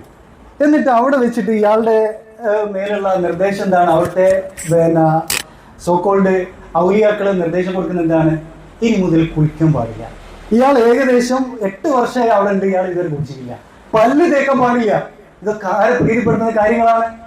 അള്ളാഹിനെ പ്രീതിപ്പെടുത്തുന്നതാണോ, മലക്കുകൾക്ക് ഇഷ്ടപ്പെടുന്ന കാര്യമാണോ, അല്ലെ ശൈത്താൻ ഇഷ്ടപ്പെടുന്ന കാര്യമാണോ? 8 വർഷമായിട്ട് കുളിച്ചിട്ടില്ലല്ലോ. വസ്ത്രം മാറാൻ പാടില്ല. 8 വർഷമായിട്ട് വസ്ത്രം മാറിയിട്ടില്ല.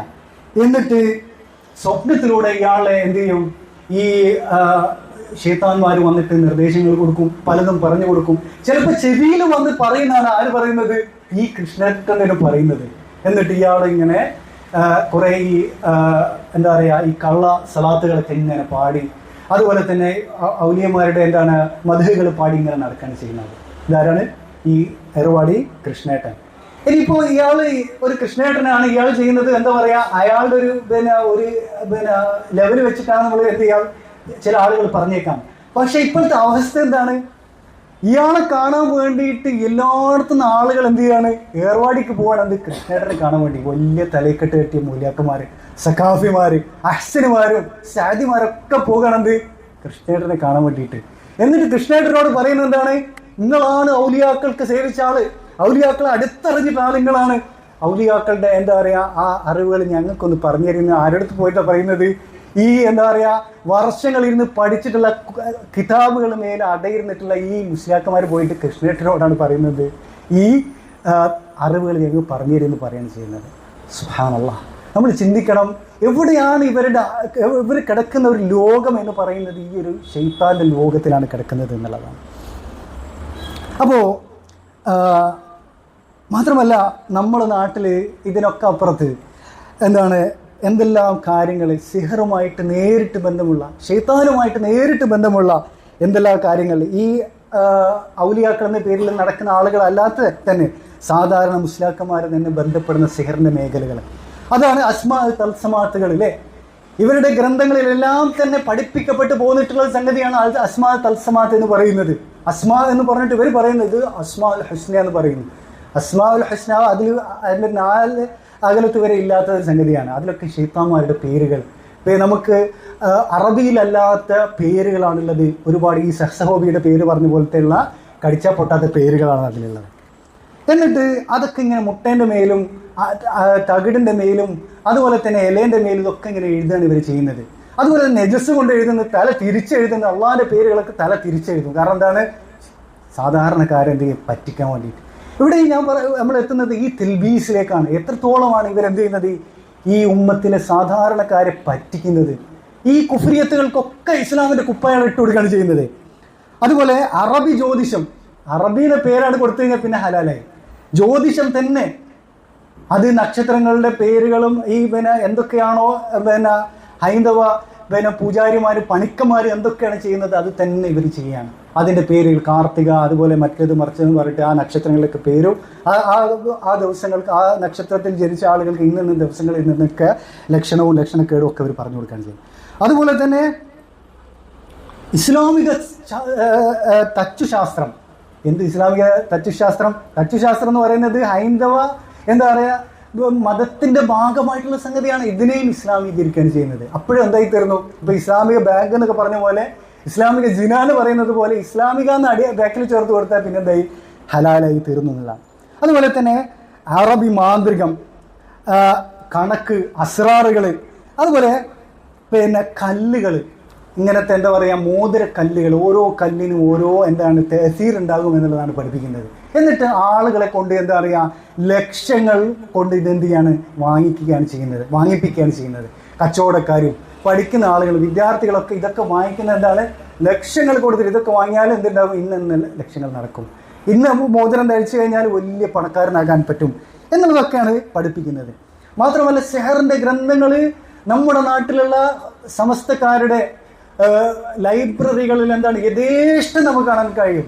ആ ഗ്രന്ഥങ്ങളെല്ലാം തന്നെ മലയാളത്തിൽ പരിഭാഷപ്പെടുത്തപ്പെട്ടിട്ടുണ്ട്. അത് മാത്രമല്ല എളുപ്പത്തിൽ പഠിച്ച് തുടങ്ങാനും ഒക്കെ എന്ത് ചെയ്യുന്നുണ്ട്, അതിൻ്റെ ഈസി കോഴ്സുകൾ, 1 മാസത്തെ കോഴ്സ്, 2 ആഴ്ചത്തെ കോഴ്സ് ഇതൊക്കെ അവർ കൊടുക്കുന്നുണ്ട് എന്നുള്ളതാണ്. നോക്കുക നിങ്ങൾ എത്രത്തോളമാണ് ഈ ഒരു സമസ്തയുടെ, അതല്ലെങ്കിൽ ഈ നമ്മുടെ നാട്ടിലെ ഈ സൂഫികളുടെയും അശ്അരികളുടെയും ഒരു ലോകം എന്ന് പറയുന്നത് ഈ ശൈത്താനുമായിട്ടും സെഹറുമായി ബന്ധപ്പെട്ട് കിടക്കുന്നു എന്നുള്ളതാണ്. ഇവിടെ അവസാനമായിട്ട് നമുക്ക് പറയാനുള്ളത്,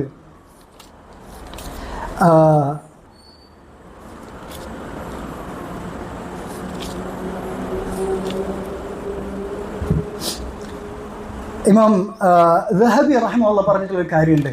ഈ തരത്തിലുള്ള സാഹചര്യങ്ങളെ സംബന്ധിച്ച് റൂഹാനിയത്ത് ആണ് നമ്മുടെ അടുത്ത് വരുന്നത് എന്ന് പറയുന്ന സാഹിര്യങ്ങളെ സംബന്ധിച്ച് പറയുന്നത് ഫഅലം അന്നഹു ഇബ്ലീസുൻ ഖദ് ളഹറ ബിസ്സൂറത്തി ബശർ. ഈ ഔലിയാക്കൾ എന്ന് പറയപ്പെടുന്ന ആളുകൾ ഇവരെല്ലാം ഒന്നുകിൽ മനുഷ്യരൂപത്തിൽ വന്നിട്ടുള്ള ശൈത്താന്മാരാണ്, അതല്ലെങ്കിൽ ഔ ഖദ് ഹല്ല ഫീഹി, അല്ലെങ്കിൽ ശൈത്താൻ കേറിയിട്ടുള്ള ആളുകളാണ് ഇവർ എന്നുള്ളതാണ്. ഇനി എന്നിട്ട് പറയുന്നു ഫൈൻ ജബിൻത മിൻഹു ഫഹ്റുബ്, ഇവരെ കണ്ടിട്ട് നിനക്ക് പേടിയുണ്ടെങ്കിൽ ഓടിക്കൊള്ളൂ, വഇല്ല ഫസ്റഅഹു, ഇല്ലെങ്കിൽ അവരെ നിങ്ങൾ എന്ത് ചെയ്യണം, അടിച്ച് വീഴ്ത്തണം, വബ്റുക അലാ സദ്രിഹി, എന്നിട്ട് ഈ ഔലിയാക്കളുടെ എന്താ നെഞ്ചത്ത് നിങ്ങൾ എന്ത് ചെയ്യണം, മുട്ടുകാലി കയറ്റി വെക്കണം, വഖറ അലൈഹി ആയത്തുൽ കുർസി, ആയത്തുൽ കുർസിയാണ് ഓതണം ഇയാളുടെ വെള്ളമേത്ത്, എന്നിട്ട് വഹ്നുഖുഹു, കഴുത്തടഞ്ഞിരിക്കുകയും ചെയ്യണം. ഇതാരാ പറയുന്നത്? ഇമാം ദഹബിയാണ് പറയുന്നത്. അപ്പോൾ എന്ത് ചെയ്യുന്നു, ശൈത്താനാൾ എന്ത് ചെയ്യുന്നു, ഇയാളിൽ നിന്ന് ഓടി അകലും എന്നുള്ളതാണ്. ഇവിടെ സൂഫികളെ സംബന്ധിച്ചിടത്തോളം ഇതാണ് ഈ ഔലിയാക്കളുടെ അവസ്ഥ എന്ന് പറയുന്നത്. ഇതാണ് ഇവരുടെ ഖറാമത്തുകളുടെയും വിലായത്തിൻ്റെയും അവസ്ഥ എന്ന് പറയുന്നത്. ഇവിടെ നിങ്ങൾ നോക്കൂ, നമുക്ക് എല്ലാവർക്കും അറിയാവുന്ന ഒരു സംഭവമാണെന്ത്, ഇമാം അബ്ദുൽ ഖാദിർ അൽ ജീലാനി റഹ്മഹുല്ലാഹ്. അബ്ദുൽ ഖാദിർ ജീലാനി അറിവും ഇബാദത്ത് കൊണ്ടൊക്കെ അറിയപ്പെടുന്ന വ്യക്തിയാണ് അല്ലേ. അദ്ദേഹത്തിൻ്റെ മുമ്പിൽ അദ്ദേഹത്തിന് നടന്നിട്ടുള്ള ഒരു എന്താ പറയുക സംഭവമാണെന്ത്, ഒരിക്കലും ആകാശത്തേക്ക് നോക്കുന്ന സമയത്ത് അവിടെ ഒരു സിംഹാസനം വെളിപ്പെട്ട് കിടക്കുന്നു. എന്നിട്ട് ആ സിംഹാസനത്തിൽ നിന്ന് എന്ത് ചെയ്യാണ്, അതിൻ്റെ സിംഹാസനം വെളിച്ചം കൊണ്ട് ഇങ്ങനെ മൂടിയിട്ടുണ്ട്. എന്നിട്ട് പറയുന്നത് എന്താണ്, യാ അബ്ദുൽ ഖാദിർ അന റബ്ബുക്, അബ്ദുൽ ഖാദിറെ ജീലാനി ഞാൻ റബ്ബാണ്, നിന്റെ റബ്ബാണെന്ന് എന്ത് ചെയ്യാണ്, ആകാശത്ത് നിന്ന് വിളിച്ചു പറയാണ്. വഖദ് ഹലൽതു ലക മാ ഹറംതു അല ഗൈരിക്, മറ്റുള്ളവർക്കെല്ലാം ഹറാമാക്കിയിട്ടുള്ള കാര്യങ്ങൾ ഞാൻ നിനക്ക് എന്ത് ചെയ്തിട്ടുണ്ട്, ഹലാലാക്കി തന്നിട്ടുണ്ട് എന്ന് ആകാശത്ത് വിളിച്ചു പറയാണ്. ഖാല ഫഖുൽതു ലഹു അൻത അല്ലാഹു അല്ലദീ ലാ ഇലാഹ ഇല്ലാ ഹു, ലാ ഇലാഹ ഇല്ലാ ഹു, അല്ലാഹു അല്ലാതെ മറ്റാരും ആരാധനക്ക് അർഹതയില്ലാതെ ആ അല്ലാഹു തന്നെയാണോ നീ എന്ന് എന്ത് ചെയ്യാണ്, ആ വെളിച്ചത്തോട് ചോദിക്കുകയാണ് ചെയ്യുന്നത്. അപ്പോൾ എന്നിട്ട് പറയാണ് അബ്ദുൽ ഖാദിർ ജീലാനി റഹ്മഹുല്ലാഹ്, ഇഖ്സ യാ അദുവല്ലാഹ്, അല്ലാഹുവിന്റെ ശത്രുവെ നീ എന്ത് ചെയ്യുക, നീ നിന്നിനാവുക. ഖാല ഫതമസ്സക ദാലിക അന്നൂർ വസാറ ദുൽമ, ആ പ്രകാശം അവിടെ പോയി, പിന്നീട് അവിടെ ഇരുട്ടാട് വന്നു. എന്നിട്ട് ആ ഇരുട്ടിൽ നിന്ന് ശബ്ദം വന്നു, എന്ത്, യാ അബ്ദുൽ ഖാദിർ ജീലാനി തങ്ങളെ, നജൗത മിന്നി ബിഫിഖ്ഹിക ഫി ദീനിക വഇൽമിക, താങ്കൾ എന്നിൽ നിന്ന് രക്ഷപ്പെട്ടിട്ടുണ്ട്, താങ്കളുടെ അറിവും ഫിഖ്ഹും കാരണത്താൽ രക്ഷപ്പെട്ടു പോയിട്ടുണ്ട്. ലഖദ് ഫതൻതു ബിഹാദിഹിൽ ഖസ്സതി 70 റജുലൻ, 70 ആളുകളെ ഞാൻ ഇത് ചെയ്തിട്ടുണ്ട്, ഇതുമാതിരി ഞാൻ പ്രത്യക്ഷപ്പെട്ടിട്ട് ഞാൻ ഇത് ചെയ്തിട്ടുണ്ട്, പഴപ്പിച്ചിട്ടുണ്ട് എന്ന് ആരെ പറയുന്നത്? ഇബ്ലീസാണ് പറയുന്നത്, ശൈത്താനാണ് പറയുന്നത്. ഇത് അബ്ദുൽ ഖാദിർ ജീലാനിയെ സംബന്ധിച്ചിടത്തോളം അദ്ദേഹം എന്താണ്, വലിയ പണ്ഡിതനാണ്, അദ്ദേഹത്തിന് ഇത് തിരിച്ചറിയാൻ സാധിക്കും. എന്നാൽ അറിവില്ലാത്ത ഈ തരീക്കത്തുകളുടെ വഴിയിൽ സഞ്ചരിച്ചിട്ടുള്ള ഈ വിക്രം ഡാൻസുമായിട്ട് പിന്നെ മ്യൂസിക്കുമായിട്ട് നടന്നിട്ടുള്ള ആളുകൾക്ക് ഇതൊക്കെ എങ്ങനെ തിരിച്ചറിയാൻ പറ്റുന്നതാണ്? എന്നിട്ട് പിന്നെ അബ്ദുൽ ഖാദിർ ജീലാനിയോട് വീണ്ടും ഷെയ്ത്താൻ ചോദിക്കാൻ, ഞാൻ ഷെയ്ത്താനാണെന്ന് നിനക്ക് എങ്ങനെ വെളിപ്പെട്ടു എന്ന് ചോദിക്കുകയാണ്. അപ്പോൾ അദ്ദേഹം പറഞ്ഞു, ബിഖൗലിക ലി ഹലൽതു ലക മാ ഹറംതു അലാ ഗൈരിക്, താങ്കൾക്ക് ഞാൻ മറ്റുള്ളവരുടെ മേലൊക്കെ ഹറാമായതെല്ലാം ഹലാലാക്കി തന്നിട്ടുണ്ട്, ഇനി താങ്കൾക്ക് വ്യഭിചരിക്കാം, എന്തും ചെയ്യാം എന്നുള്ള ആ ഒരു സംസാരം. അത് കേട്ടപ്പോൾ അബ്ദുൽ ഖാദിർ ജീലാനി റഹ്മത്തുള്ളാഹിക്ക് മനസ്സിലായി ഇത് ശൈത്താൻ തന്നെയാണ്. വഖദ് അലിംതു അന്ന ശരീഅത മുഹമ്മദിൻ സ്വല്ലല്ലാഹു അലൈഹി വസല്ലം ലാ തുൻസഖ് വലാ തുബദ്ദൽ, റസൂലുള്ളാഹി സ്വല്ലല്ലാഹു അലൈഹി വസല്ലമയുടെ ശരീഅത്ത് അതൊരിക്കലും മാറ്റത്തിരുത്തലുകൾ വരില്ല. അവിടെ ഒരു ഹലാലും എന്തില്ല, ഒരാൾക്കും, ഒരു വലിയനോ ഒരു ഷെയ്ഖിനോ ഒരു ഷഹീദിനോ ഒന്നും തന്നെ എന്തായില്ല, അത് ഹലാലാവുകയില്ല. ഹറാമായത് ഒരു മാറ്റത്തിരുത്തലുകളോ അതിൽ വരികയില്ല. ഔലിയാക്കൾക്ക് പ്രത്യേകം എന്ത് പിന്നെ ശരീഅത്ത്, ഔലിയാക്കൾക്ക് ഖവാസിങ്ങൾക്ക് പ്രത്യേകം എന്താ പറയുക നിയമങ്ങൾ, അങ്ങനത്തെ ഒരു സംഗതിയില്ല. വലിയന്നഹു ഖാല അന റബ്ബുക്, ഞാനാണ് റബ്ബ് എന്ന് പറഞ്ഞു. അതുകൊണ്ട് എനിക്ക് മനസ്സിലായി, വലം യഖ്ദിർ അൻ യഖൂൽ അനല്ലാഹ്, ഞാനാണ് അള്ളാഹ് എന്ന് ശൈത്താന് പറയാൻ പറ്റില്ല. അന റബ്ബുക് എന്നൊക്കെ പറഞ്ഞു വെക്കാം, പക്ഷേ അന അള്ളാഹ് എന്ന് പറയാൻ പറ്റുകയില്ല. അതുകൊണ്ടും എനിക്ക് മനസ്സിലായത് ഇബ്ലീസ് തന്നെയാണ് വന്നിട്ടുള്ളത്. അപ്പോൾ അബ്ദുൽ ഖാദിർ ജീലാനി റഹ്മത്തുള്ളാഹ് വലിയ ആലിമാണ്, അദ്ദേഹത്തിന് ഇത് മനസ്സിലായി. ഈ ഒരു രീതിയിലാണ് ശൈത്താൻ എന്ത് ചെയ്യുന്നത്, നമ്മുടെ നാട്ടിലുള്ള ഈ ആളുകളെ വിലായത്തും കറാമത്തും ഇഹ്സാനും ഒക്കെ സങ്കല്പിച്ച് സ്വപ്നം കണ്ട് നടക്കുന്ന ആളുകളെ വഴി പിഴപ്പിക്കുന്നത് ഇങ്ങനെയാണ്. ഇനി നോക്കുക, ഞാൻ പറഞ്ഞു ഈ കേരളത്തിലെ ഈ സമസ്ത എന്ന് പറയുന്നത് അതുപോലത്തെ തരീഖത്തുകളും എല്ലാം ഇതിൽ മുങ്ങിക്കുളിച്ചിട്ടുള്ള, ഇതിലൊക്കെ ഇതിൻ്റെ അതിപ്രസരമാണ് കാണാൻ സാധിക്കുന്നത്. സിഹറിൻ്റെയും ശൈത്താനിക സേവയുടെയും ആരാധനയിലൊക്കെ അതിപ്രസരം. ഇവരുടെ ഏറ്റവും വലിയ പണ്ഡിതനാണ് ഹുജ്ജത്തുൽ ഇസ്ലാം ഗസാലി. ഗസാലി പറയുന്നത് നിങ്ങൾ നോക്കൂ. ഗസാലി പറയുന്നു, വമൻ അറാദ അൻ യുബ്സിറ അൽ ജിൻ മുശാഹദതൻ വമുസാദഖ വമുഖാതബ വയസ്മഅ കലാമഹു വയുഈനൂനഹു അലാ മാ യുരീദ്. അപ്പോൾ ഒരാൾക്ക് ജിന്നിനെ കാണണമെന്ന് ആഗ്രഹം ഉണ്ടെങ്കിൽ എന്ത് ചെയ്യണം? ആരാ പറയുന്നത്? വലിയ പണ്ഡിതൻ ഗസാലിയ പറയണത്. എന്താ പറയുന്നത്? ജിന്നിനെ കാണുന്ന ഒരാൾക്ക് ആഗ്രഹമുണ്ട്, ജിന്നിനുമായിട്ട് നേരിട്ട് സമ്പർക്കം ചെയ്യണമെന്ന് ആഗ്രഹമുണ്ട്, അതുപോലെ തന്നെ ജിന്നുമായിട്ട് സംസാരിക്കുകയും ജിന്നിൽ നിന്ന് സഹായം സ്വീകരിക്കണം ആഗ്രഹമുണ്ടെങ്കിൽ എന്ത് ചെയ്യുക? ഒരാൾ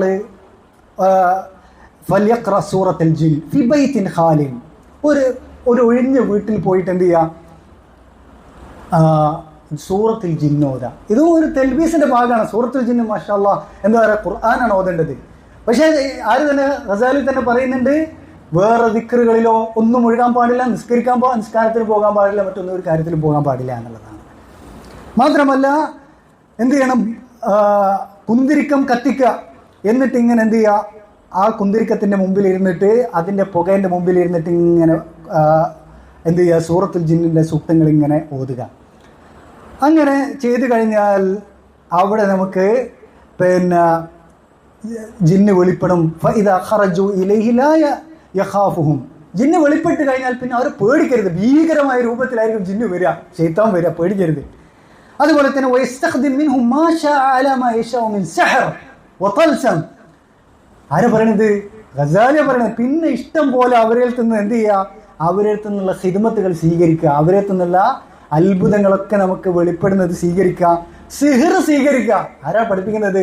ഗസാലി പഠിപ്പിക്കുന്നതാണ്.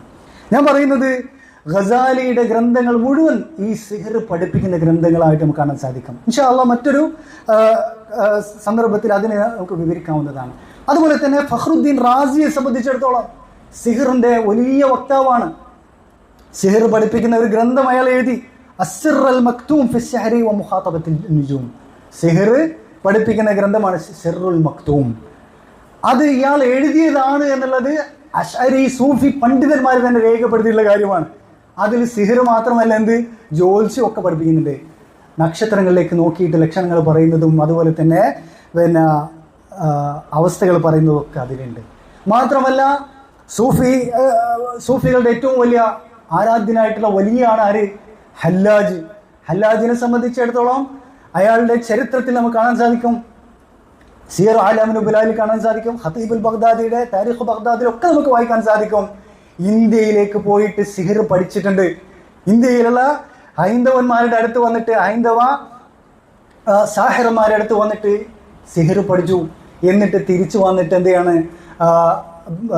സിഹറിൽ ഏർപ്പെടുകയാണ് ചെയ്യുന്നത്. സിഹറിലും പൈശാചിക സേവയിലും ഏർപ്പെടുകയാണ് ചെയ്യുന്നത്. മാത്രമല്ല പതിവായിട്ട് ഇന്ത്യയിലേക്കും അതുപോലെ തന്നെ പേർഷ്യയിലേക്കും ഇയാൾ ഈ വിഷയത്തിൽ എന്ത് ചെയ്യാറുണ്ടായിരുന്നു? കത്തിടപാടുകൾ നടത്താറുണ്ടായിരുന്നു എന്നുള്ളതാണ്.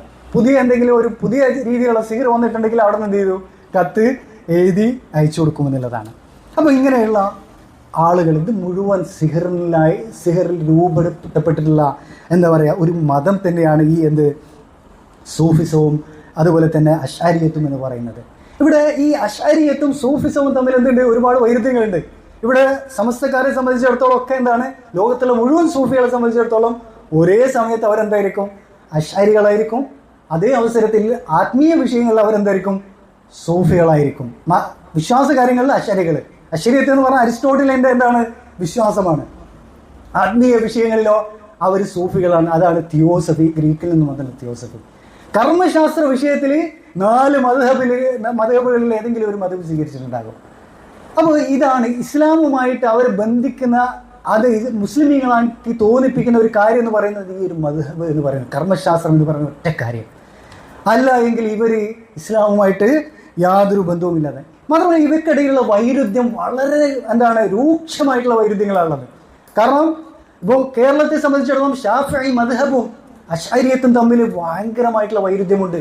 ഷാഫിഈ മദ്ഹബിലുള്ള അതിൻ്റെ ഉപജ്ഞാതാവായിട്ടുള്ള ഇമാം ഷാഫിഈ ആണെങ്കിലും അദ്ദേഹത്തിൻ്റെ ശിഷ്യന്മാരെല്ലാം തന്നെ സലഫു സാലിഹീങ്ങളുടെ അഖീദയിലുള്ള ആളുകളാണ്.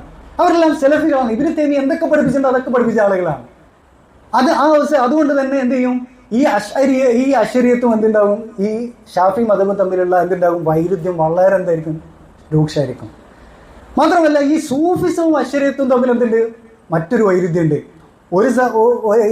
എന്താണ് ഞാൻ പറഞ്ഞതുപോലെ ഈ അശരീയത്ത് എന്ന് പറയുന്നത് അരിസ്റ്റോട്ടിലിൻ്റെ എന്താ പറയുക തത്വശാസ്ത്രമാണ്. എന്നാൽ സൂഫിസം എന്ന് പറയുന്നത് അഫ്ലാത്തോൻ പ്ലാറ്റോന്റെ എന്താണ്ട് ആത്മീയ ലൈനാണ്, മാർഗമാണെന്നുള്ള. അതിൻ്റെ ഇടയിൽ എന്തുണ്ട്, ഭയങ്കരമായിട്ടുള്ള വൈരുദ്ധ്യമുണ്ട്. ഒരു നിലക്കും അത് യോജിക്കാത്ത വൈരുദ്ധ്യങ്ങളുണ്ട്. ഇപ്പൊ ഇവിടെ കേരളത്തെ സംബന്ധിച്ചിടത്തോളം ഇവിടെ ഒരുപാട് വിവാദങ്ങളുണ്ട് അല്ലേ. ഇപ്പോൾ AP സമസ്തയിലുള്ള പേരോടും പൊന്മളയെ പോലുള്ള ആളുകളും ഒരു പക്ഷത്ത്, മറ്റൊരു പക്ഷത്ത് എന്താ പറയുക റഹ്മത്തുള്ള കാസിമെ പോലുള്ള ആളുകൾ, അല്ലെങ്കിൽ നൗഷാദ് ഹസനി പോലുള്ള ആളുകൾ തമ്മിലുള്ള ഏറ്റുമുട്ടലുകൾ. ഈ ഏറ്റുമുട്ടൽ എന്തെന്നാണ്, ഈ പേരോടിനെ പോലുള്ള ആളുകൾ അശ്അരി ഗ്രന്ഥങ്ങളിൽ നിന്ന് എന്താ പറയുക പിന്നെ ബേസ് ചെയ്ത് സംസാരിക്കുന്ന ആളുകളാണ്. അവർക്കെതിരായിട്ട് പൂർണ്ണമായിട്ട് തീവ്ര സൂഫിസ ലൈനിൽ സംസാരിക്കുന്ന ആളുകളാണ് എന്ത് ഈ റഹ്മത്തുള്ള കാസിമിയും അതുപോലെ നൗഷാദ് ഹസനി പോലുള്ള ഒരുപാട് തരീഖത്തുകാരായിട്ടുള്ള ആളുകളും ഒക്കെ തന്നെ. അപ്പോൾ അവർക്കിടയിലുള്ള വൈരുദ്ധ്യങ്ങൾ മാത്രമല്ല, ഏതെങ്കിലും ഒരു പണ്ഡിതൻ ഷാഫി ഫിഖ് കൂടുതൽ പഠിച്ചിട്ടുണ്ടെങ്കിൽ എന്താണ് ഇവരോട് എന്തെങ്കിലും ഭയങ്കരമായിട്ടുള്ള എന്തുണ്ടാകും, പ്രശ്നങ്ങൾ ഉണ്ടാകും. എന്നാൽ പോലും ഇവർക്കൊന്നും തന്നെ എന്ത് ചെയ്യാൻ പറ്റില്ല. ഈ പറയുന്ന പേരോടാകട്ടെ പൊന്മളയാകട്ടെ മറ്റേതൊരാളാകട്ടെ ഈ തരീഖത്തുകൾക്കെതിരിലോ ഈ പൈശാചിക സേവയ്ക്കെതിരിലോ ഖുറാഫാത്തുകൾക്കെതിരിലോ വഹ്ദത്തുൽ വജൂദിനെതിരിലോ ഒരു വിരൽ നടിക്കാൻ അവർക്ക് സാധിക്കില്ല. കാരണം എന്ന് പറയുന്നത് പേരോടിനെ സംബന്ധിച്ചിടത്തോളം അവരുടെ അവസ്ഥ എന്ന് പറയുന്നത് കേരളത്തിൽ പോലീസുകാരുടെ അവസ്ഥയാണ്. ഈ പോലീസുകാർ ചോദ്യം ചെയ്യാരാണ്, പിടിക്കാരാണ്, പെറ്റടിക്കാരാണ്. ഹെൽമെറ്റ് വെക്കാത്ത ആളെ അവരെന്ത് ചെയ്യും, ഭയങ്കര സ്ട്രിക്റ്റ് ആയിട്ട് എന്ത് ചെയ്യും, പെറ്റടിപ്പിക്കും.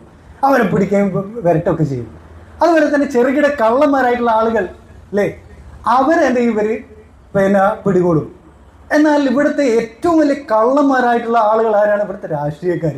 അതിൻ്റെ ഹോൾസെയിൽ ഡീലേഴ്സ് ആയിട്ടുള്ള ആളുകളാണ് രാഷ്ട്രീയക്കാർ. ഈ രാഷ്ട്രീയക്കാരെ ഈ പോലീസുകാർക്ക് എന്തെങ്കിലും ചെയ്യാൻ പറ്റുമോ? ഒന്നും ചെയ്യാൻ പറ്റില്ല. കാരണം ഇവരെ തന്നെ ഫണ്ട് ചെയ്യുന്നത് ആര് തന്നെയാണ്, ഈ പോലീസുകാർ തന്നെയാണ്, അല്ലെ ഈ രാഷ്ട്രീയക്കാരാണ്. അതല്ലെങ്കിൽ ഇവിടുത്തെ വലിയ മദ്യ മാഫിയകളോ അല്ലെങ്കിൽ മയക്കുമരുന്ന് മാഫിയകളോ ഇവർക്ക് എന്തെങ്കിലും ചെയ്യാൻ പറ്റുമോ?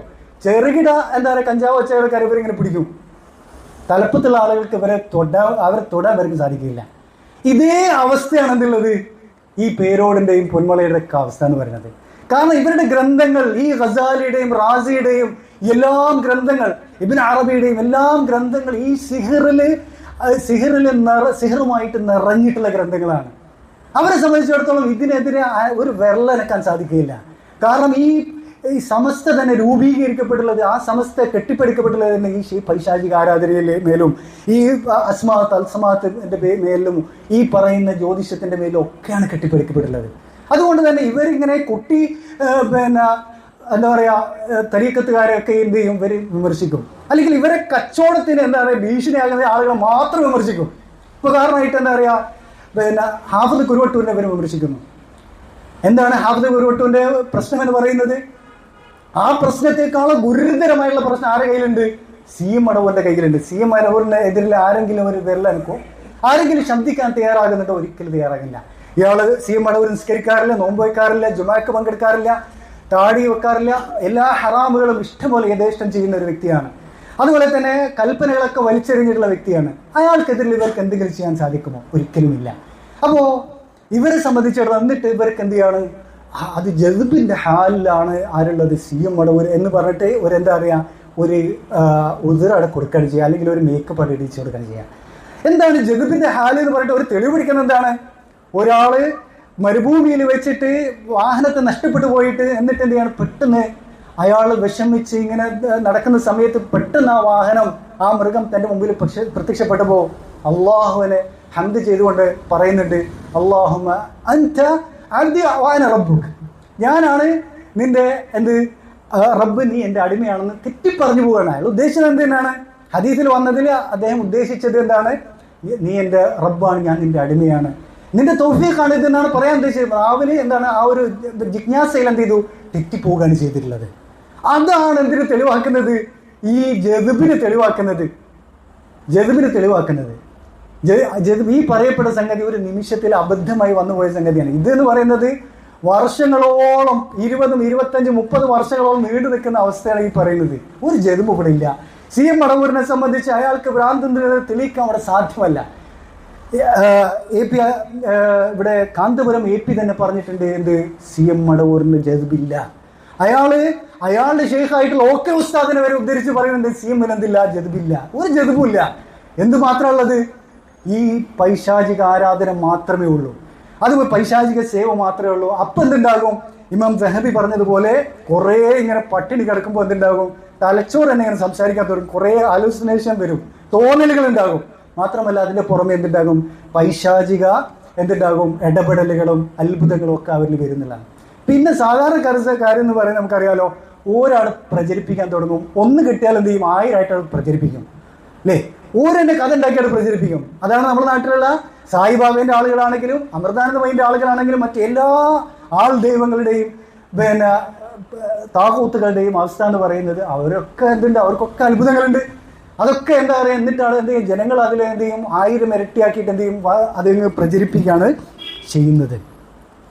ഇവിടെ പിന്നെ മാത്രമല്ല റഹ്മത്തുള്ളാഹി ഖാസിമി പോലുള്ള ആളുകൾ അവർ ഈ എന്താണ് ആഫ്രിക്കയിൽ നിന്നുള്ള ഈ തീജാനി തരീഖത്താണ് ഈ കേരളത്തിലേക്ക് ഇറക്കുമതി ചെയ്യുന്നത്. കേരളത്തിൽ ഒന്നാമത് എന്തുണ്ട്, എല്ലാ ഖുറാഫാത്തുകളും ഓൾറെഡി ഉണ്ട്.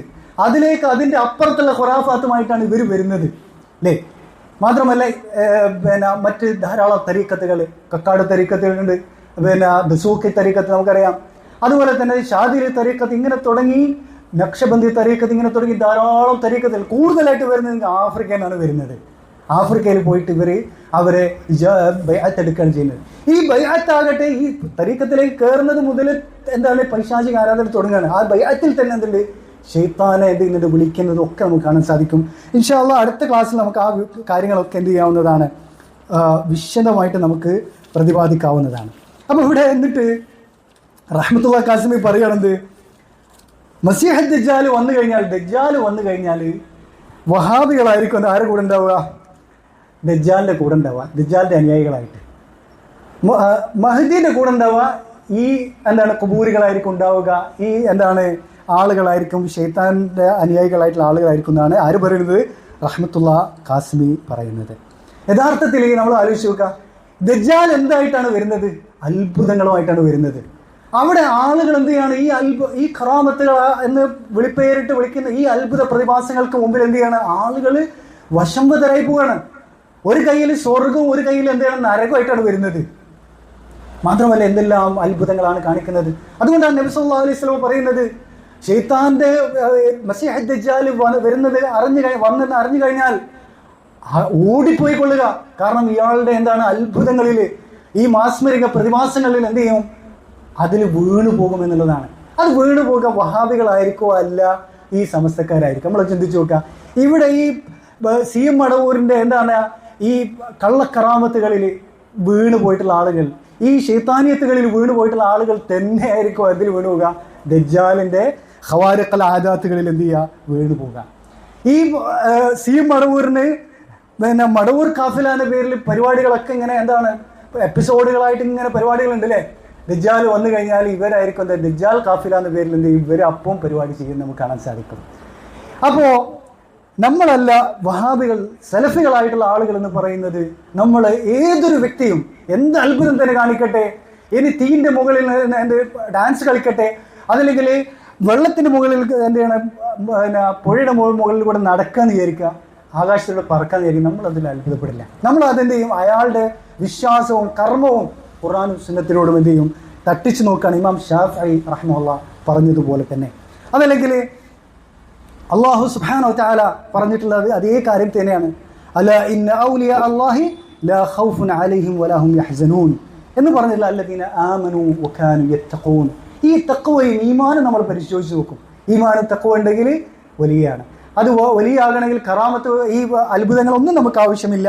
ഇനി അത്ഭുതം ഉണ്ടെങ്കിലും നമുക്ക് പ്രശ്നമില്ല. ഇതാണ് നമ്മുടെ മാനദണ്ഡം എന്ന് പറയുന്നത്. അതുകൊണ്ട് തന്നെ ദജ്ജാലിൽ ഒരിക്കലും സലഫികൾ എന്താവില്ല, വീണു പോയില്ല എന്ന് നമുക്ക് ഉറപ്പിച്ച് പറയാൻ സാധിക്കുന്നതാണ്. മാത്രമല്ല ഇവിടെ നമുക്കറിയാം ജിന്നുമ്മമാർ, എത്ര ജിന്നുമ്മമാരാണ് പിന്നെ ഈ കേരള നാട്ടിൽ മുഴുവനായിട്ട് കാണാൻ സാധിക്കുന്നത്. ഈ അടുത്ത് കാസർഗോഡിലെ ഒരു ജിന്നുമ്മ, ആ ജിന്നുമ്മ എന്ത് ചെയ്തിട്ടുണ്ട്, ഒരാളെ എന്താണ് തട്ടിയ പേരിൽ എന്ത് ചെയ്യുന്ന അകത്തായിട്ടുണ്ട് അല്ലേ. ആ പെണ്ണ് അവസാനം അകത്തായ എന്തിനാണ്, ജിന്നുമ്മയായിട്ട് പണം ഇരട്ടിപ്പിക്കുക, സ്വർണം ഇരട്ടിപ്പിക്കുക എന്നുള്ള വാഗ്ദാനത്തിൽ ആളുകൾ പോകുന്നതാണ്. അവസാനം പിന്നെ എന്താണ് പെൺവാണിഭം നടത്തി എന്നുള്ളതാണ്. അല്ലെങ്കിൽ എന്താ പറയുക, ഈ ലൈംഗിക ചൂഷണം ചെയ്തിട്ട് ഭീഷണിപ്പെടുത്തി അതിൽ ബ്ലാക്ക് മെയിൽ ചെയ്യാൻ ചെയ്തിട്ടുള്ളത്, എന്നിട്ട് കൊല്ലുകയാണ് ചെയ്തത്. ഈ പെണ്ണിന്റെ അടുത്ത് എന്ത് ചെയ്തിട്ടുണ്ട്, കാന്തപുരം AP പലപ്പോഴായിട്ട് സന്ദർശിച്ചിട്ടുണ്ട് എന്നുള്ളതാണ്. ഇങ്ങനെയുള്ള ആളുകളുടെ അടുത്തൊക്കെയാണ് ഇവർ പോകുന്നത്. ഇതാണ് ഇവരുടെ ദീൻ എന്ന് പറയുന്നത്. അപ്പോൾ ഇവിടെ വെച്ച് നമുക്ക് നിർത്താം. ഇൻഷാ അല്ലാഹ് അടുത്ത ക്ലാസ്സിൽ ഈ സൂഫിസം എന്ന് പറയുന്നത് അത് പരിപൂർണമായിട്ട് സിഹറിലും പൈശാചിക ആരാധനയിലും അടിസ്ഥാനപ്പെടുത്തിയതാണെന്നുള്ളത് അവരുടെ ഗ്രന്ഥങ്ങളിൽ നിന്ന് വിശദമായി പ്രതിപാദിച്ചുകൊണ്ട് നമുക്ക് സംസാരിക്കാവുന്നതാണ്. അള്ളാഹു സുബ്ഹാനഹു വ തആല നമുക്ക് തൗഫീഖ് നൽകട്ടെ. അള്ളാഹു നമ്മുടെ ഈ ഉമ്മത്തിനെ ഇവരുടെ ഷർറുകളിൽ നിന്ന്, ഇവരുടെ കുതന്ത്രങ്ങളിൽ നിന്ന് അള്ളാഹു എന്ത് ചെയ്യട്ടെ, സംരക്ഷിക്കട്ടെ. അള്ളാഹു മുസ്ലിമീങ്ങൾക്ക് ഈ ഉമ്മത്തിന് ഹിദായത്ത് നൽകുമാറാകട്ടെ. അല്ലാഹുമ്മ അരിനൽ ഹഖ ഹഖൻ വർസുഖ്ന ഇത്തിബാഅഹ് വഅരിനൽ ബാതില ബാതിലൻ വർസുഖ്ന ഇജ്തിനാബഹ്. വഹാദ വല്ലാഹു അലം വസല്ലല്ലാഹു വസല്ലം വബാറക അലാ നബിയിന മുഹമ്മദ് വൽഹംദുലില്ലാഹി റബ്ബിൽ ആലമീൻ.